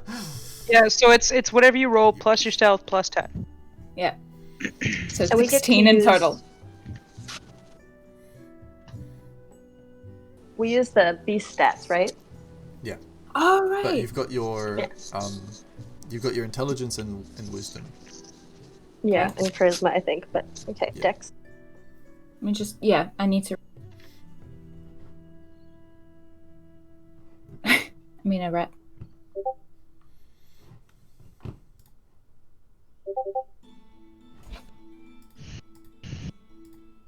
If your characters are uploaded to the session, you can actually just do !check and then whatever check it is. Same No. with saves. Not with Roll rat. wild shape. Not with beast shapes. Oh, fair. Okay. Different stats. Oh, Natural 20. okay. Yeah. Alright. So that makes it what, 34? Okay.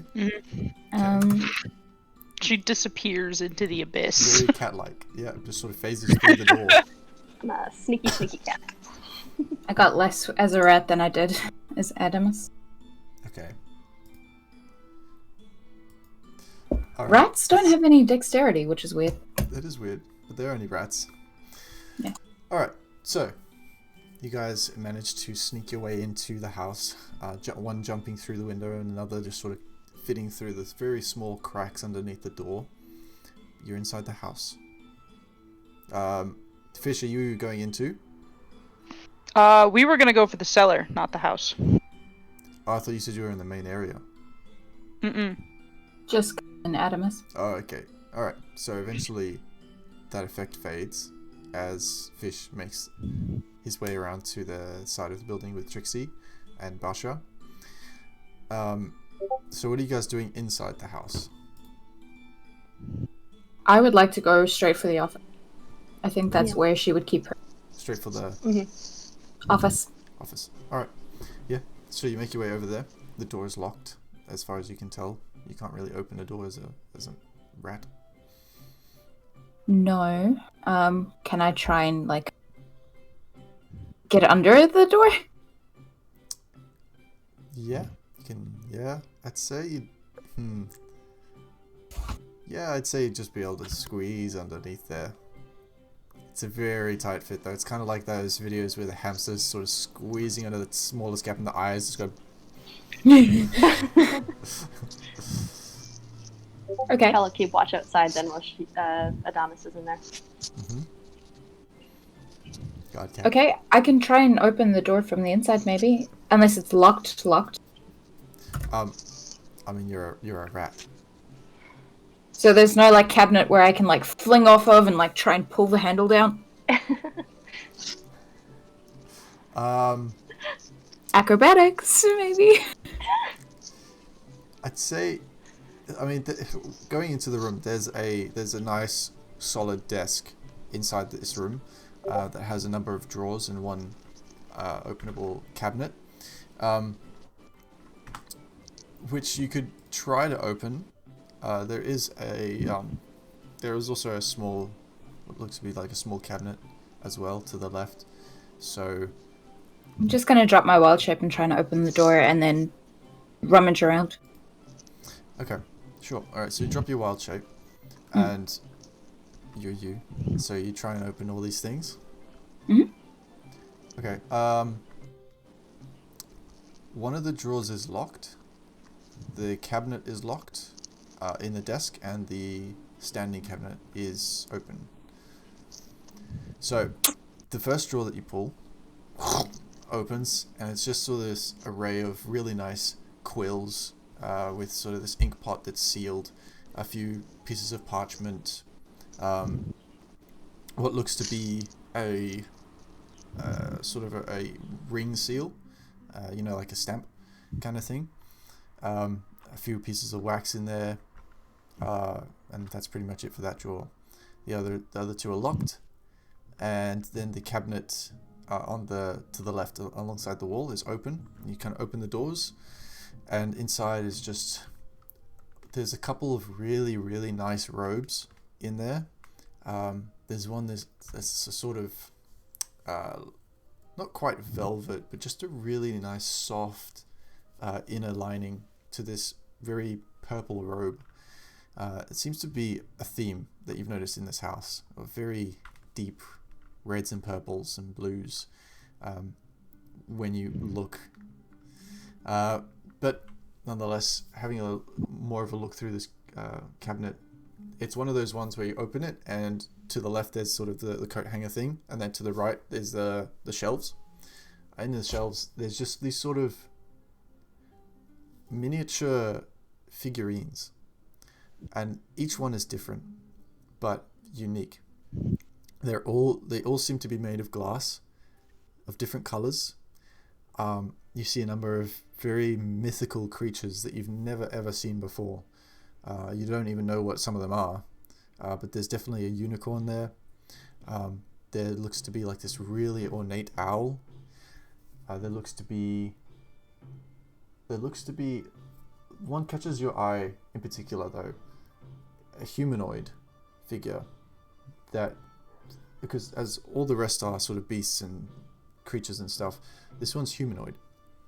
And as you look closer, it's this sort of dark, really dark purple colored stained glass that's a figure of not quite elvish. It looks slightly different to elvish, but got pointed ears and just sort of stands, sort of leather strap across the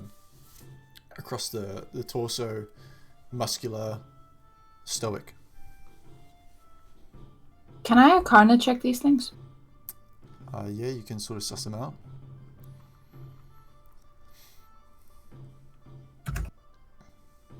Seven. well, they're very nice, ornate pieces of glass and figurines, like beautiful. You can imagine that they'd be worth a fortune.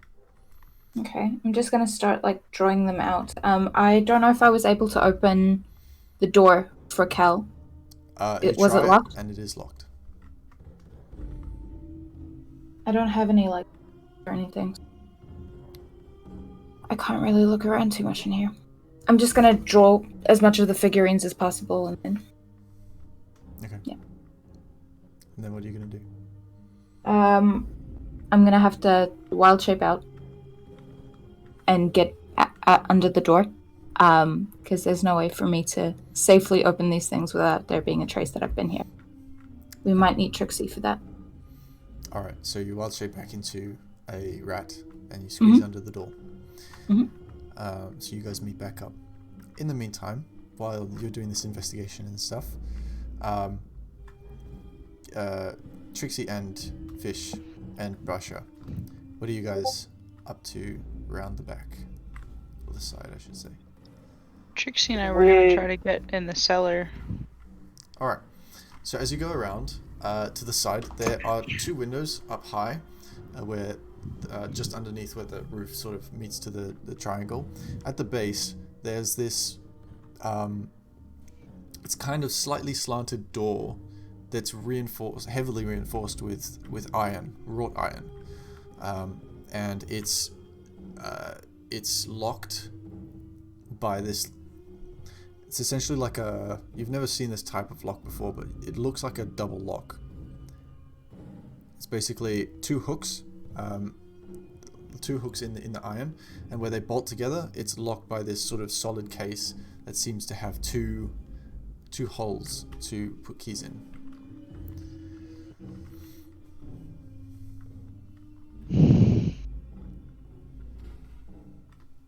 How much evidence do we feel like leaving behind?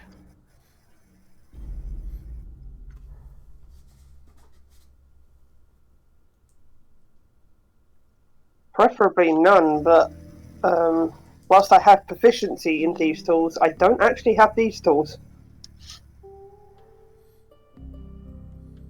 We came unprepared. Not necessarily. Is this a completely residential area? As far as you know. Okay. Well,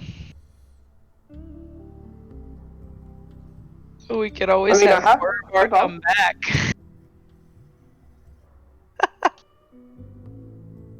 We've taken a glance around. We could always have Corvar come back.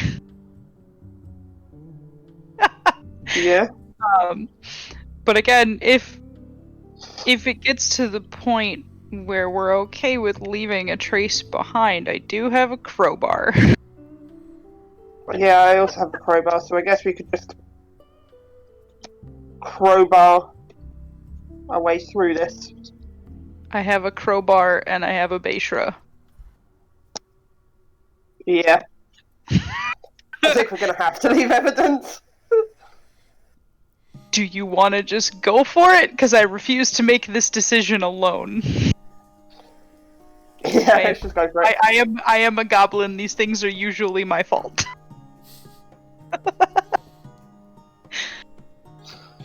Alright, I'm going to attempt to attack it with the crowbar. Okay, make an athletics check with advantage. I'm gonna keep an eye on the window above us. Yep.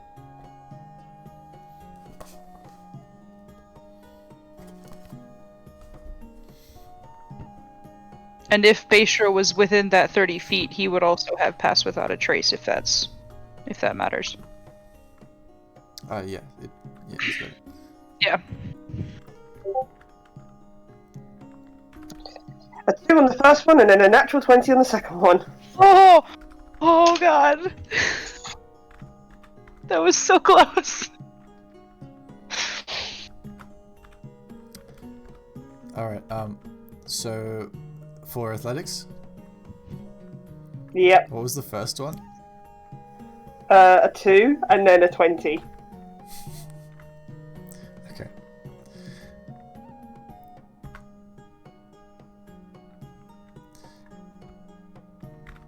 Do we die?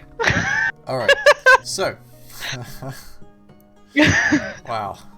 Alright, so taking the crowbar, with the sort of forked end of the crowbar, you sort of get it on the up slant of it, putting it down, using your weight to sort of pry it this way, and then putting it at the bottom, prying it down, getting Basha to sort of give you a bit of extra oomph. You hear this as the actual lock mechanism doesn't break. What breaks is the wrought iron and reinforcements that snap off of the door, until you're left with just like you pick it up, or rather Basha does, he picks it up, and it's this lock among the two bolts, and it's like a four or six way fork of wrought iron. As you can see, the splinters just come off all of the doors. I didn't know I was there. Sorry. Yeah, I thought you went with chicks now. and fish. I thought that was the plan. Okay. Yeah, probably would have been a good idea to have me do athletics, but that works too. That definitely works. Well, because the thing I was is, watching the windows. she was the one who was mostly doing, or he was the one who was mostly doing the work. You were just kind of there giving the extra muscle. Oh, okay. Cool. But anyway, it's unlocked. We made noise, and I'm watching the windows above us. Is anybody peeking out? Make a stealth check. Okay. You too, Basha. All of us will just fish. To be fair, they're making noise too. Yeah. Yeah, I mean, we're all making noise. Oh man, I was gonna say I'd be so disappointed if I failed this. Because I have a plus 16. This is plus 10 as well. Oh, yeah, okay. I added my plus 10 in, by the way, so mine is 24. Okay. That's an 18 with the 10 there. 18, 21, 24. Alright. You feel fairly confident after a few moments of pause. No one's around. No one heard you.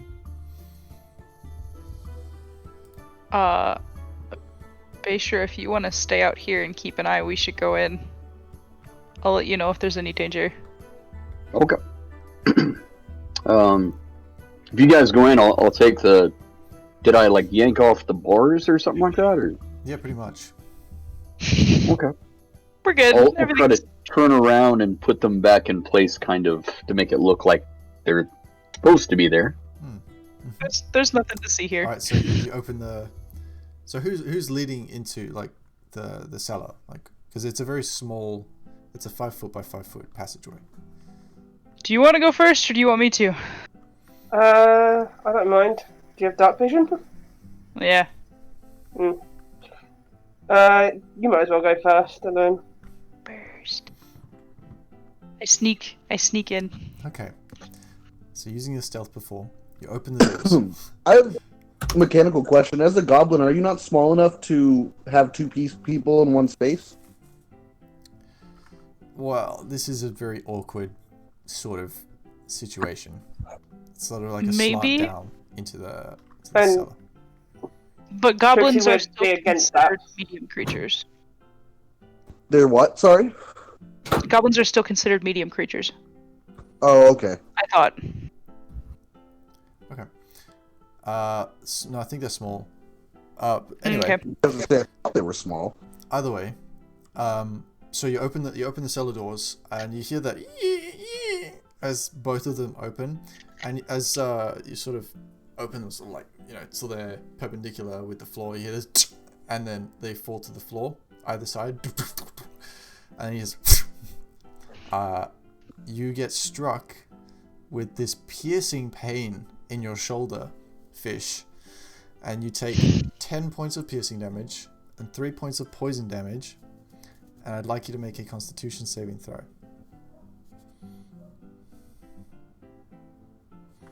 I'm sad. Oh. 13 damage. Constitution saving throw. Ugh. I was looking at my number for it, that's all. 22! Okay, so you resist being poisoned, but you take the poison damage, so it's 13 damage total. Mm-hmm. And you look, and there's this small dart in your shoulder that's about, well, that's poking out. There's about that much that's sort of out, just there, sitting there. It really hurts. Mm-hmm. I kind of like freeze where I got shot, and I just go, careful, the walls bite. And then I just kind of like pluck it out and show her. It really hurts as you pull out. You start just bleeding. Well, if it's trapped down here, it means we are definitely in the right place. I'm going to less than half speed move forward and Okay. watch for traps. Make an investigation check. Oh, this is not good. I'm not a rogue, guys. This is not good. 17. Okay. As you're making your way down, Trixie following from behind, and Beshra shutting the doors and putting the iron loosely back over the top, you first notice as you're making your way down, Fish, the trap from before, the wire, or rather the rope string that was snapped as you open the doors, is dangling either side on the walls. As you can see, it was tied up at the top, just under the lip of the doorway, and you can see it was attached to the hinges of the door. So when they were opened, it snapped without proper disarming. But having learnt that lesson, you make your way down these few steps, and it's not that far, but it's enough to, you'd think, for like another room to fit. And so you reach this other door that appears, and it's just like an average door that you can see. But just as you're getting there, before you instinctually go to reach for the handle, you have a good look around, and then you notice this very slight, odd metal piece in between the door frame and the door, just in the crack, and you can see that if not disarmed, something's probably going to happen.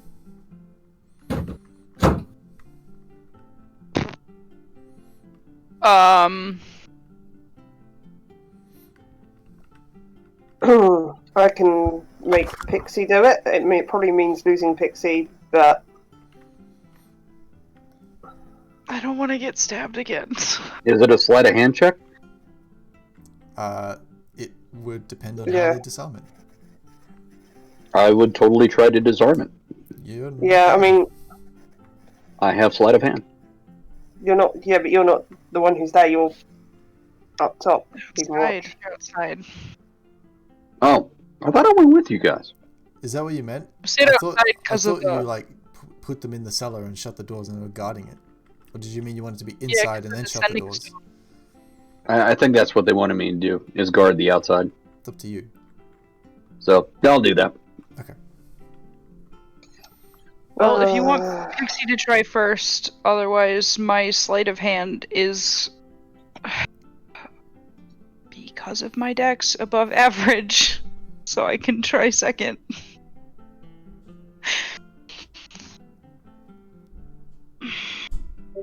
Couldn't hear you, Trixie. Yeah, I'm gonna try and sleight of hand sort this first. Alright, make me a sleight of hand check.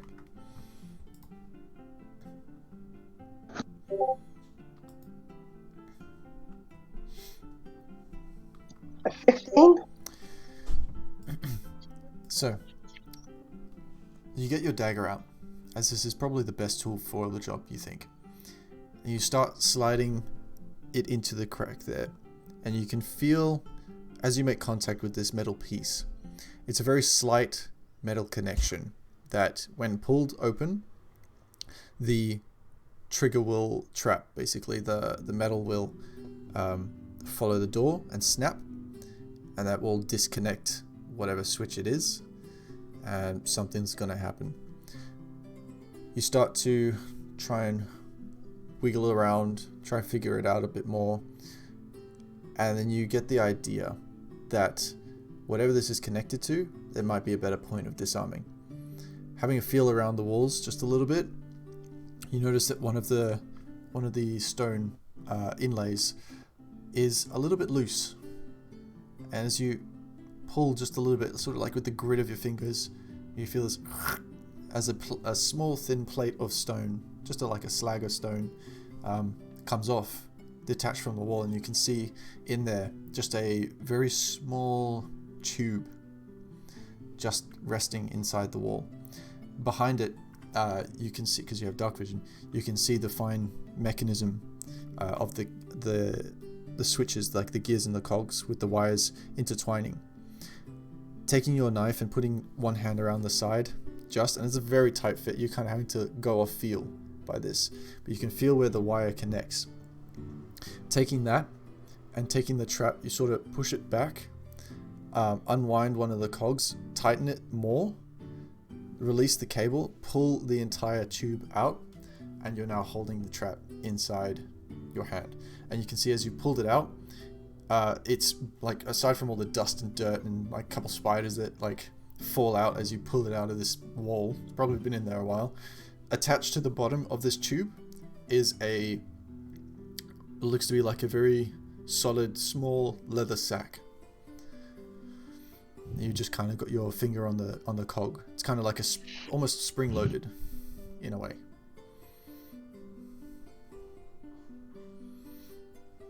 Well, I think I got it. Try the door now. Okay.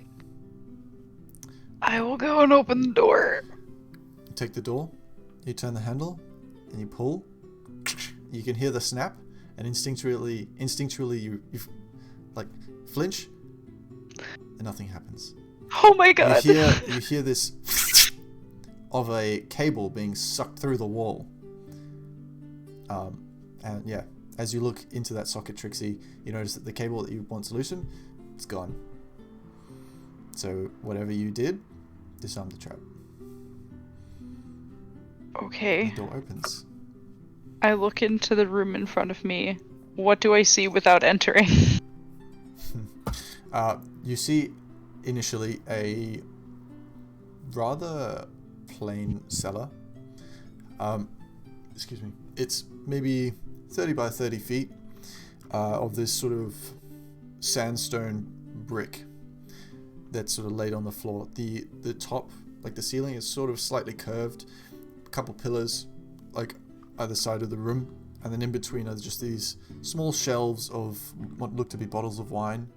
There looks to be like one weapon rack with a couple martial weapons that look semi-exotic, nothing too elaborate, probably just like a better store of weapons, you guess.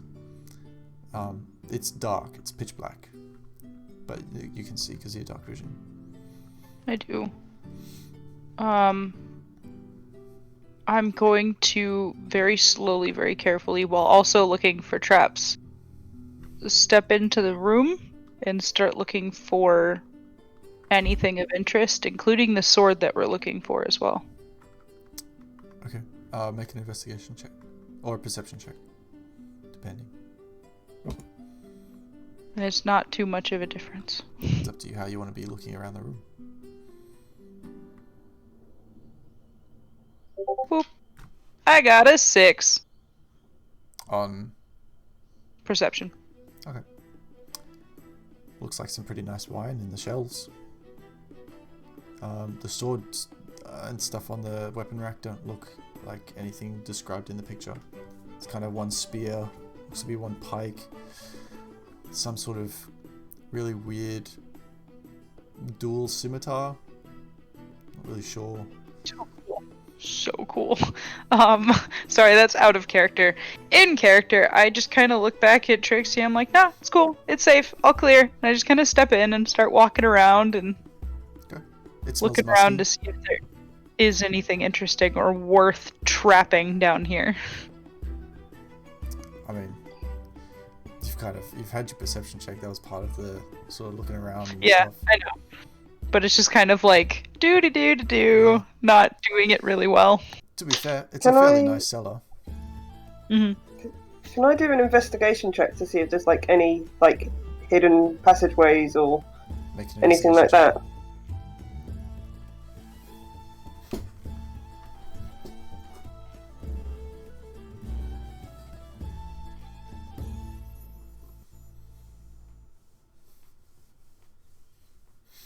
Okay. 16. Alright, so you have a bit more of a look around, feeling the walls a little bit, having a look at some of these bottles.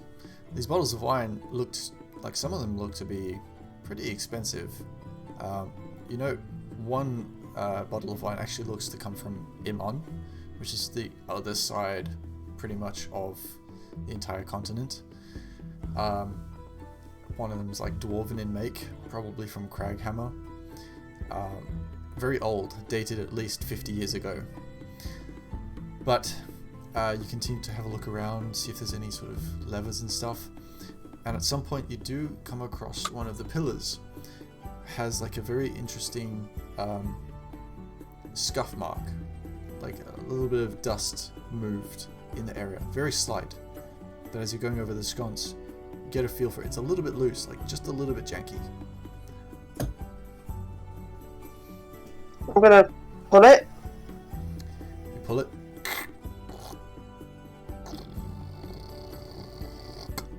And one of the walls actually starts to slide open.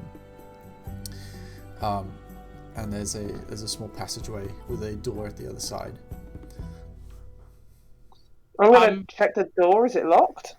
I'm gonna let you take the lead on this one because I didn't notice it. You check the door, give the handle a bit of a twist. It is not locked. I'm gonna signal fish over. Think I found something. I'll waddle over. Okay. Check for traps. Alright, make an investigation check.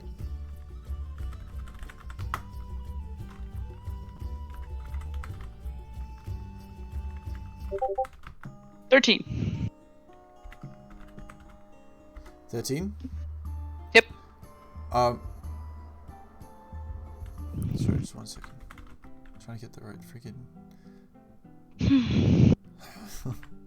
There's a lot of weird songs here.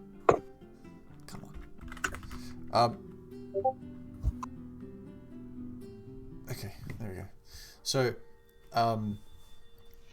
you start having a look around this door, feeling in some sort of the crevices, some of the stone. What do you call them? Like not bricks, but patches, I guess, for lack of a better term. Right now, the door itself feels pretty usual. Nothing weird. No metal pieces or anything in the door lining. Seems safe. I'll open the door. Alright. Make a dexterity saving throw. Yep. You too, Trixie. This is so bad. Fingers crossed. Knock on wood.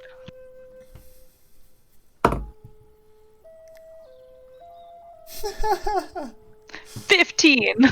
15? Oh! I'm sorry, I might have ducked and then it might have hit Trixie. That's exactly what happened. As you open the door, as you get it sort of halfway open, you hear this as this basically chain comes swinging at you, like hurling at you, and you just manage to duck just in time. It clips one of your ears and it hurts a little bit, but you don't take any damage as it swings over you and hits Trixie and swings around her throat and just like shuts and clasps, and you got like this locked chain around your throat. You now have disadvantage on Constitution saving throws and athletics check. Trixie's not happy about this at all. But the door's open, and as you peer through, you can see where the chain was launched, which was like the other side of the room. Like totally the other side, probably 50 meters away. And the entire room is, as the door opened, you notice that it lit up, and it's this very deep purple light that illuminates the room, kind of like a UV light, except less harsh on the eyes. And this room is, you notice, very unconventional. The entire walls are lined with some sort of material that look to be really thick and soft, or it looks like from a distance. You see, Hey, DM. yes. Oh, I'm so sorry. By now, has it been enough time that I would have come out of the study? Yes, we'll get to that. Okay, sure. You see, lining the floor is just like this one large carpet that's red, or it looks kind of black because of the light. But on lining the walls as well, you can see that there's a number of tables on one side of the wall. On the right hand side, there seems to be like this gigantic mirror. And then something, as your eyes adjust, coming out of your dark vision, something like catches you and you're like, what? And you realize that there are chains and shackles all along one side of the wall. Along the tables, there's all kinds of weird instruments really haven't seen before. Just behind the tables, there's a wide assortment of whips that you've never seen before. You didn't know there could be so many whips. And on one side, on the left-hand side, there's this sort of it's sort of like a bed, but it looks to have some sort of setup, like a mechanism around it. It seems to have like two shackles on the one side. It's very interesting. Never seen anything like it. I closed the door. As you close the door, the lights Yeah. Trixie's caught a glimpse of that and now is in panic mode. I just kind of look at Trixie and I'm like, step one, it's possible to learn too many things in one day. And two, we should really see Korvar or maybe Beishra about getting that off your neck. He's panicking. Can we leave now? Out of character, after seeing the sex dungeon, your first worry is to get everybody out of the house, not worry to make sure Korvar's still in one piece. My first concern right now is that chain that is around my friend's neck. We need to get out and get that off. Because if it's magic and traceable, we have an issue. So yes, he is my first concern right now. Yeah. As you guys start backing away. Sorry? Trixie's having a full-blown meltdown at this point. Yeah, you're freaking out. His cool is gone. You guys do notice, as you're coming back out on your left, which would have been on your right as you entered, there is a staircase, a wooden staircase that leads up. But I look at Trixie and I just kind of shake my head over there like, do you want to go or do you want to leave? He's not really in a place to respond right now. He's kind of got that blank stare across his face. I say danger in my head in Draconic.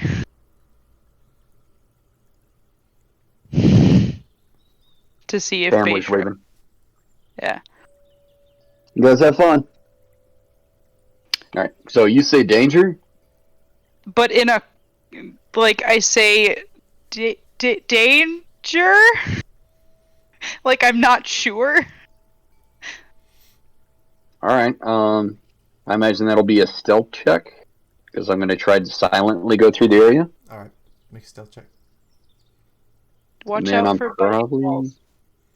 I don't know anything about that. Well, I say it in my head.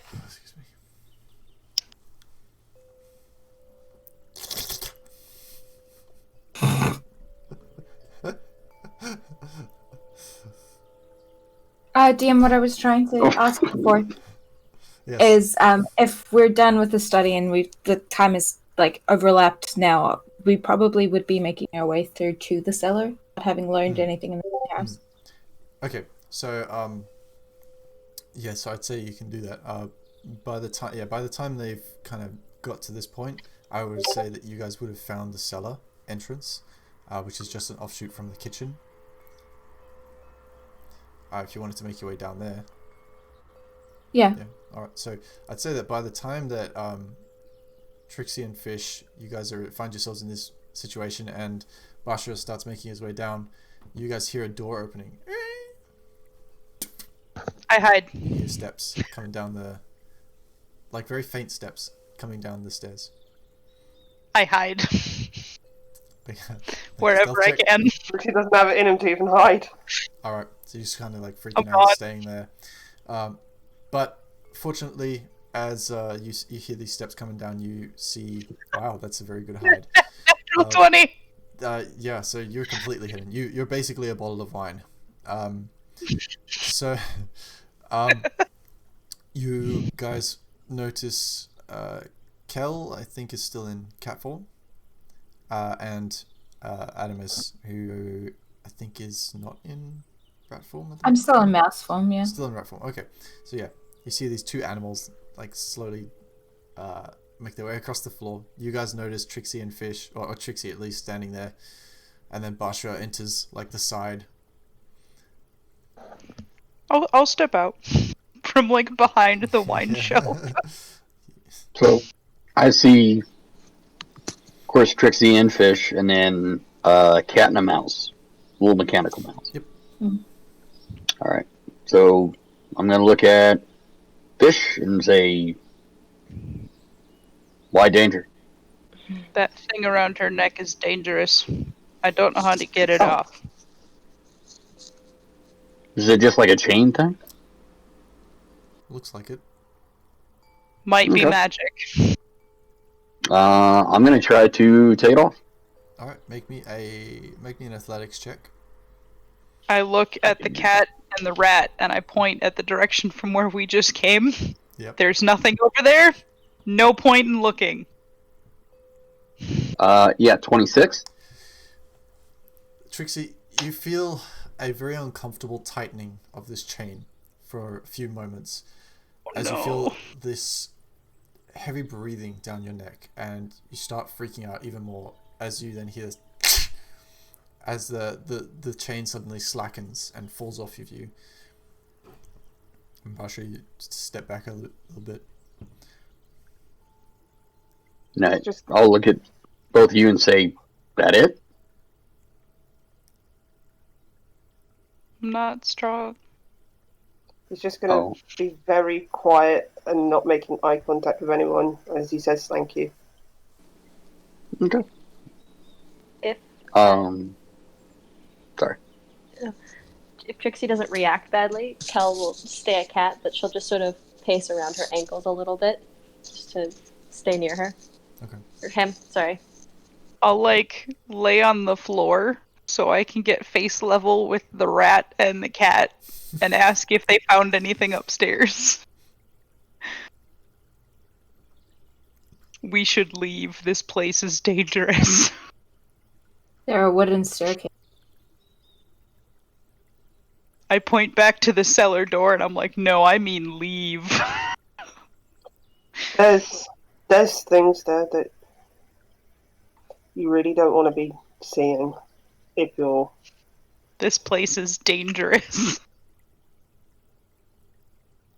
Yeah, well, on that note, I guess I'll walk around and try to find out what they're talking about. All right. Because So you go danger for me means, yeah, I'm definitely gonna look around.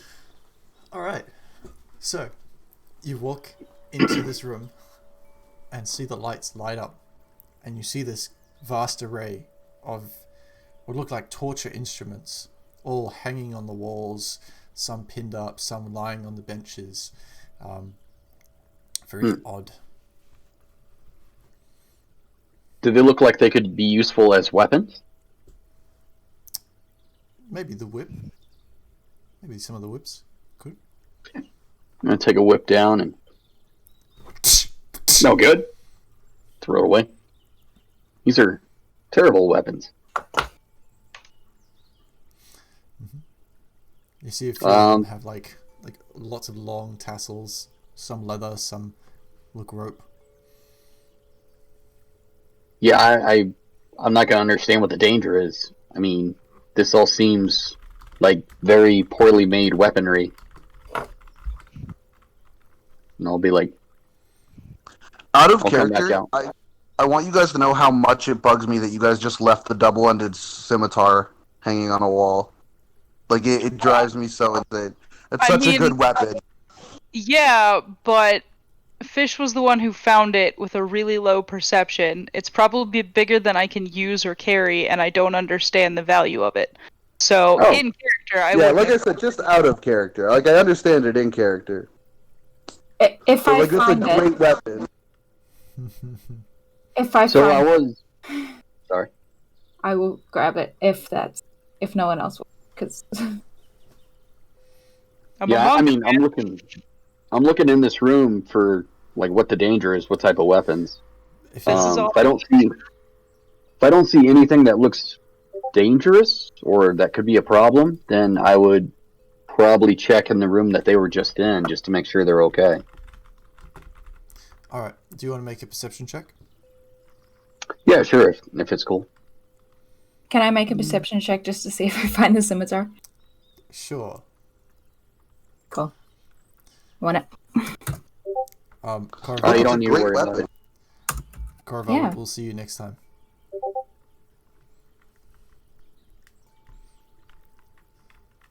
We won't go too much longer anyway. Alright, so what is that? A 6 for the scimitar, you don't notice it. A 9. 9, yeah. Basha, 22.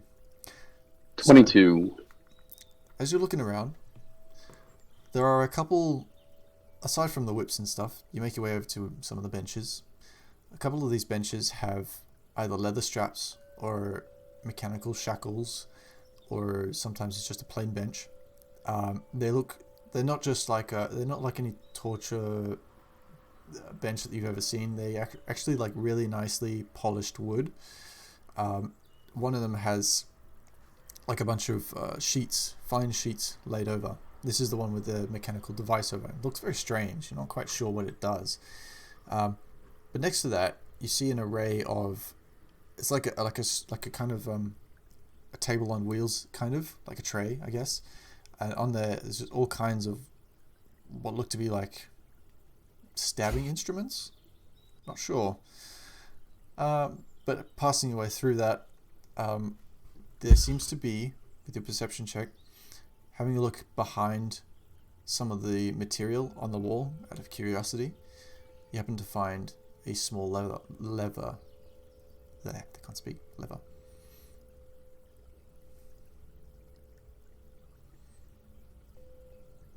Small leather?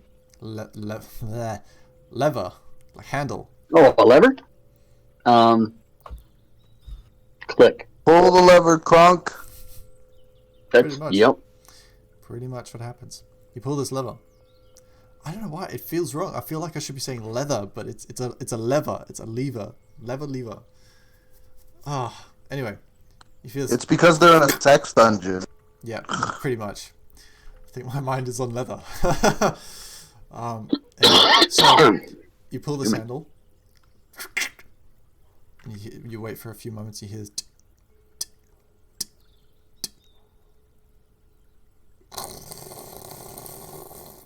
And behind you on one of the walls, behind one of these material drapes, you hear this wall opening. Maybe danger's in there. You guys all hear this, by the way. I'm going. Okay. I'll poke I my will- snout in. Go, but I'm gonna stay like 10, 15 feet behind Beishra. Between him and Trixie. Yeah, Trixie's sort of snapped out of his panic by now and is just gone back to his sort of usual self, and you can see it's kind of an act, but he's holding himself together now. I'll stay with Trixie for Okay. right now. As most of you make your way through here and you have a peek, you can see what looks to be a well-lit room lit by what you can only assume to be magical fire. And this room consists of a number of beds that aren't close together. They're actually quite far apart in their own sort of sectioned off quarters, I guess. There's a sort of communal eating space in the center with a number of tables and benches. There seems to be some fresh water pouring out one of the walls into a little basin. And it's empty, aside from that. This isn't dangerous. I leave. Okay. I see nothing to value and no interest to me. I'll look confused a bit at Fish. I don't see what was dangerous. I'm gonna go check the room you guys were in, which I think had like wine and stuff. Push the lever back in an attempt to put the door back. You push it back. Nothing happens. Okay. Everything's fine. I mean, we set off most of their traps. They're already going to know we're here. This just looked like something they really didn't want anyone to find. And it was as simple as a lever, so I thought that maybe this one thing could be left untouched, but...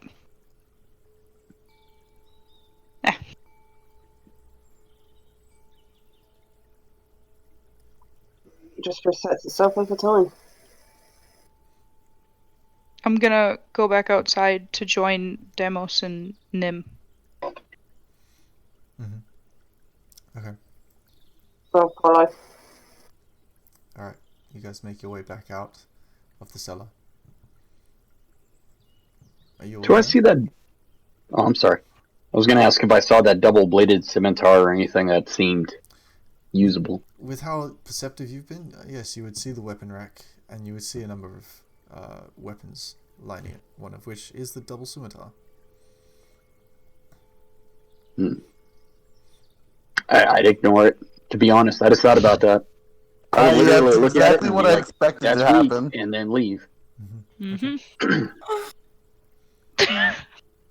A weapon, bad I doing want to that. make it clear, guys, a weapon that's only forgeable by a unique type of elves that aren't around anymore does 2d4 damage We don't plus know that, 1d4 though. after that. I got no, caught.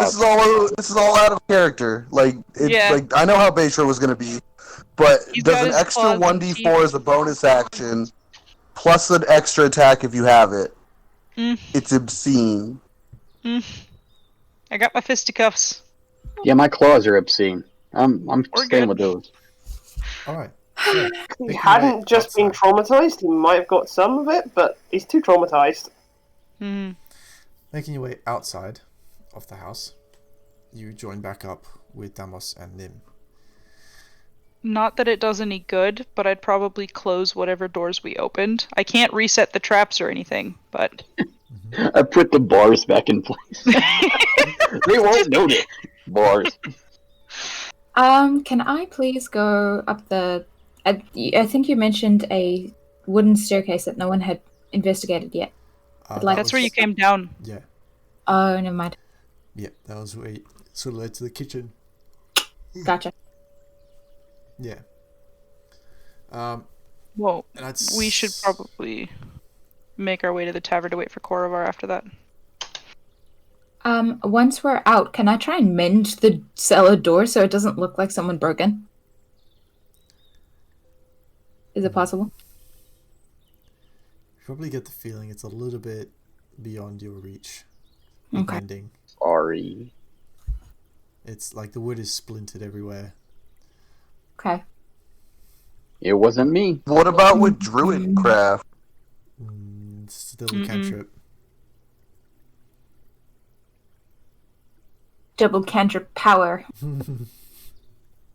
Yeah, they'll make cantrip planet.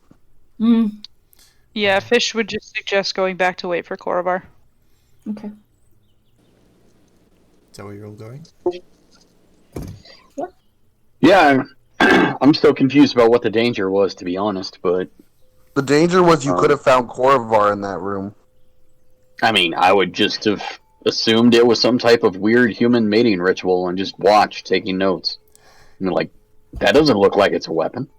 I'm gonna regret this very, very heavily, but can I try and, like, find a ledge or a kind of window to just make sure he's okay?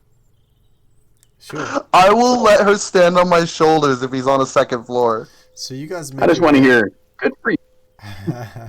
You guys make your way around to the garden side, where you get a few hints from Fish that that's kind of where they'd probably be at. You make an acrobatics check. Okay. Or athletics, depending on what you want. Okay. I'm still in rat form, so... Okay.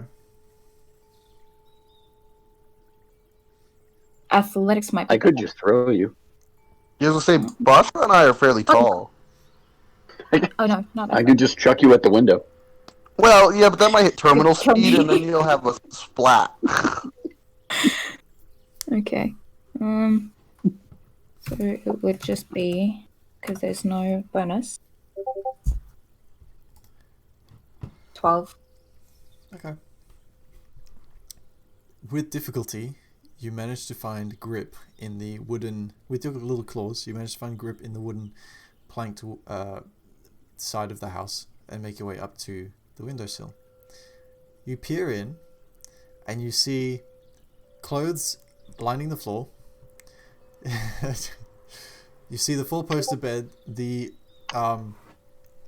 drapes have the drapes have been brought down. The entire four-poster sort of concealed in this semi-transparent thing, so it's a little hard to get a good look. But you do see Korvar in a very interesting position, diagonally. You see a lot of movement, a lot of bouncing. But he doesn't look like he's, like, in trouble, right? He looks like he's having a good time. Okay, cool. Alright, cool. That's all I needed to know. Bye. Yep. And down you go.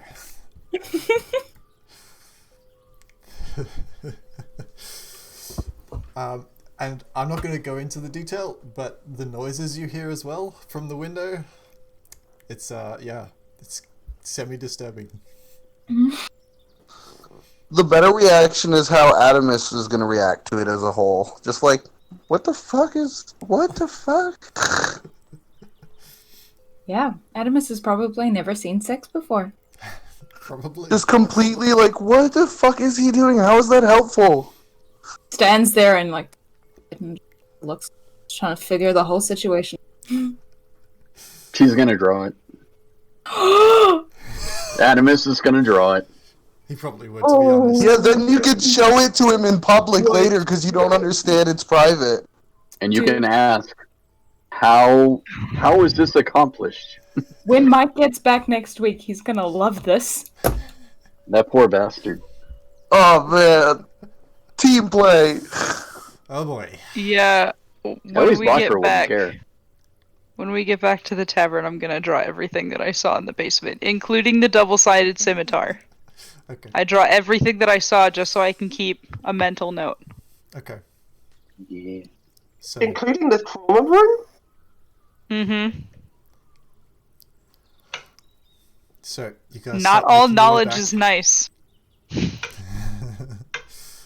make your way back to the tavern, and it's a good half hour or so more before the tavern door opens to reveal Korvar standing there, robes as best put together as possible, but mostly crinkled, hair total chaos, like tossed and messed up, not in a braid. You have no idea where the hair tie has gone or anything like that. He looks very flushed, very heavy breathing, and sweating. And that's where we'll pick up next session. With a disheveled, sweaty Korvar. Oh, Lord. Yeah. Oh, he's gonna obviously love been it in a when he fight. comes back. Oh, man. He wanted to be the star of the show. Well, here's his moment. I'm not gonna lie. I did not expect game to go this way. Not at all. Yeah, nobody picked bard or anything. Yeah. Well, I mean- hey, our wizard has an excuse to multiclass into bard now, and I have an excuse to multiclass into rogue. Yeah. Yeah. I feel like that whole bards being sluts is like overdone. And they don't have to be a slutty bard. No, it's Really yeah, bad. it's Wizards a are joke. sluts. That's the new meta. It's like a barbarian being stupid, or Yeah. you know, a Intelligence fighter is just being a big sexy. brute. It's just not. If there's anything we've learned from this, it's that wizards are the most charismatic people. They are the sluttiest of people, and and lizard folk surprisingly, Make good rogues. yeah. I got like a It's- +5 or +6 on every check you guys were trying. And I was like, Can we? shit, I'd be doing good at this. Well, I mean, all my stealth checks are +6 as well, and my sleight of hand is +4. But Yeah, you only Um, got one more than me. And you didn't die. yeah, yes. Can we talk about how Korvar went from that long speech of friendship to "I want you to bond with me, your soul"? That was something It's a else. wild ask. I don't know. Oh my god. He was like, "We are friends. I want nothing from you. I want nothing at all. Give me your soul. I want nothing." I want nothing but everything you have. Your It's money- not every day that you bang a dragon and then bang an elf in the same day. And he's had a full productive day. He's gonna have a fucking headache when he wakes up. Anyone else getting that like Rick and Morty episode where they're all banging the dragon? Yeah. That's what I was thinking. I was waiting for that song to come on. Oh. Sluts. Yeah. All right. So now we know we Oh have my to keep God. Korvar away from the women. Or I the mean, animals. Let the man be the man. Or the magical creatures. Yeah, as we were getting Oh, up to that boy. bit with the house, just for some reason, Mulan's "Please Bring Honor to Us All" just started playing in my head. What? We send you off into battle, my son. Yeah. I just feel bad because I'm not going to understand the concept of a sex dungeon. So for me, it's just all poorly made weapons. They don't seem very useful. Yeah. Cool. This is a torture It's like- room. Yeah. I mean, Fish's only explanation for the danger would be like, yeah, I'm sorry, I thought it was more dangerous than it was. Just let it go. I'm not gonna sit here and explain it to you. Yeah, it was very much a sex dungeon, which Yeah, you can explain time it to was him cheaper. and Adamus at the same time. I mean, Adamus is there while I'm drawing it, so. Hey, Well, Adamus watched it happen. I know. hey, you guys chose to sneak into that house. And I don't regret It it. worked, I okay? Knowledge is power. The next time we see the Shade Master, I'm going to be very uncomfortable. I felt bad because I wanted to investigate the final room that Beishra did, but I was more concerned about Trixie in character, and I was like, oh, I have to leave it. I want to go peek. Yeah. I want to go look. I like that something got attached to her, and then Basha was like, "Nah, I don't think so," and just ripped it off in one go. That Well, I was mean, a- that's why I called him, because, like, Very I wasn't successful. gonna attempt to take it off, because I wasn't sure if it was gonna be magic or not. just Oh, so it you know- definitely was. Just so you know, the DC on that chain was 20. Yeah, I got lucky. I rolled like a 19. Yeah, I was and like, that's probably the worst trap to happen to Trixie. Yeah. Yeah. If it weren't for that, like, you met the DC for that dex check, Fish. That's how close it was. Oh god. Oh, man. Oh, no. Anyway, thank you guys for playing. It's been a really fun episode. Yeah. And thank It's you all been for Such a watching. weird episode.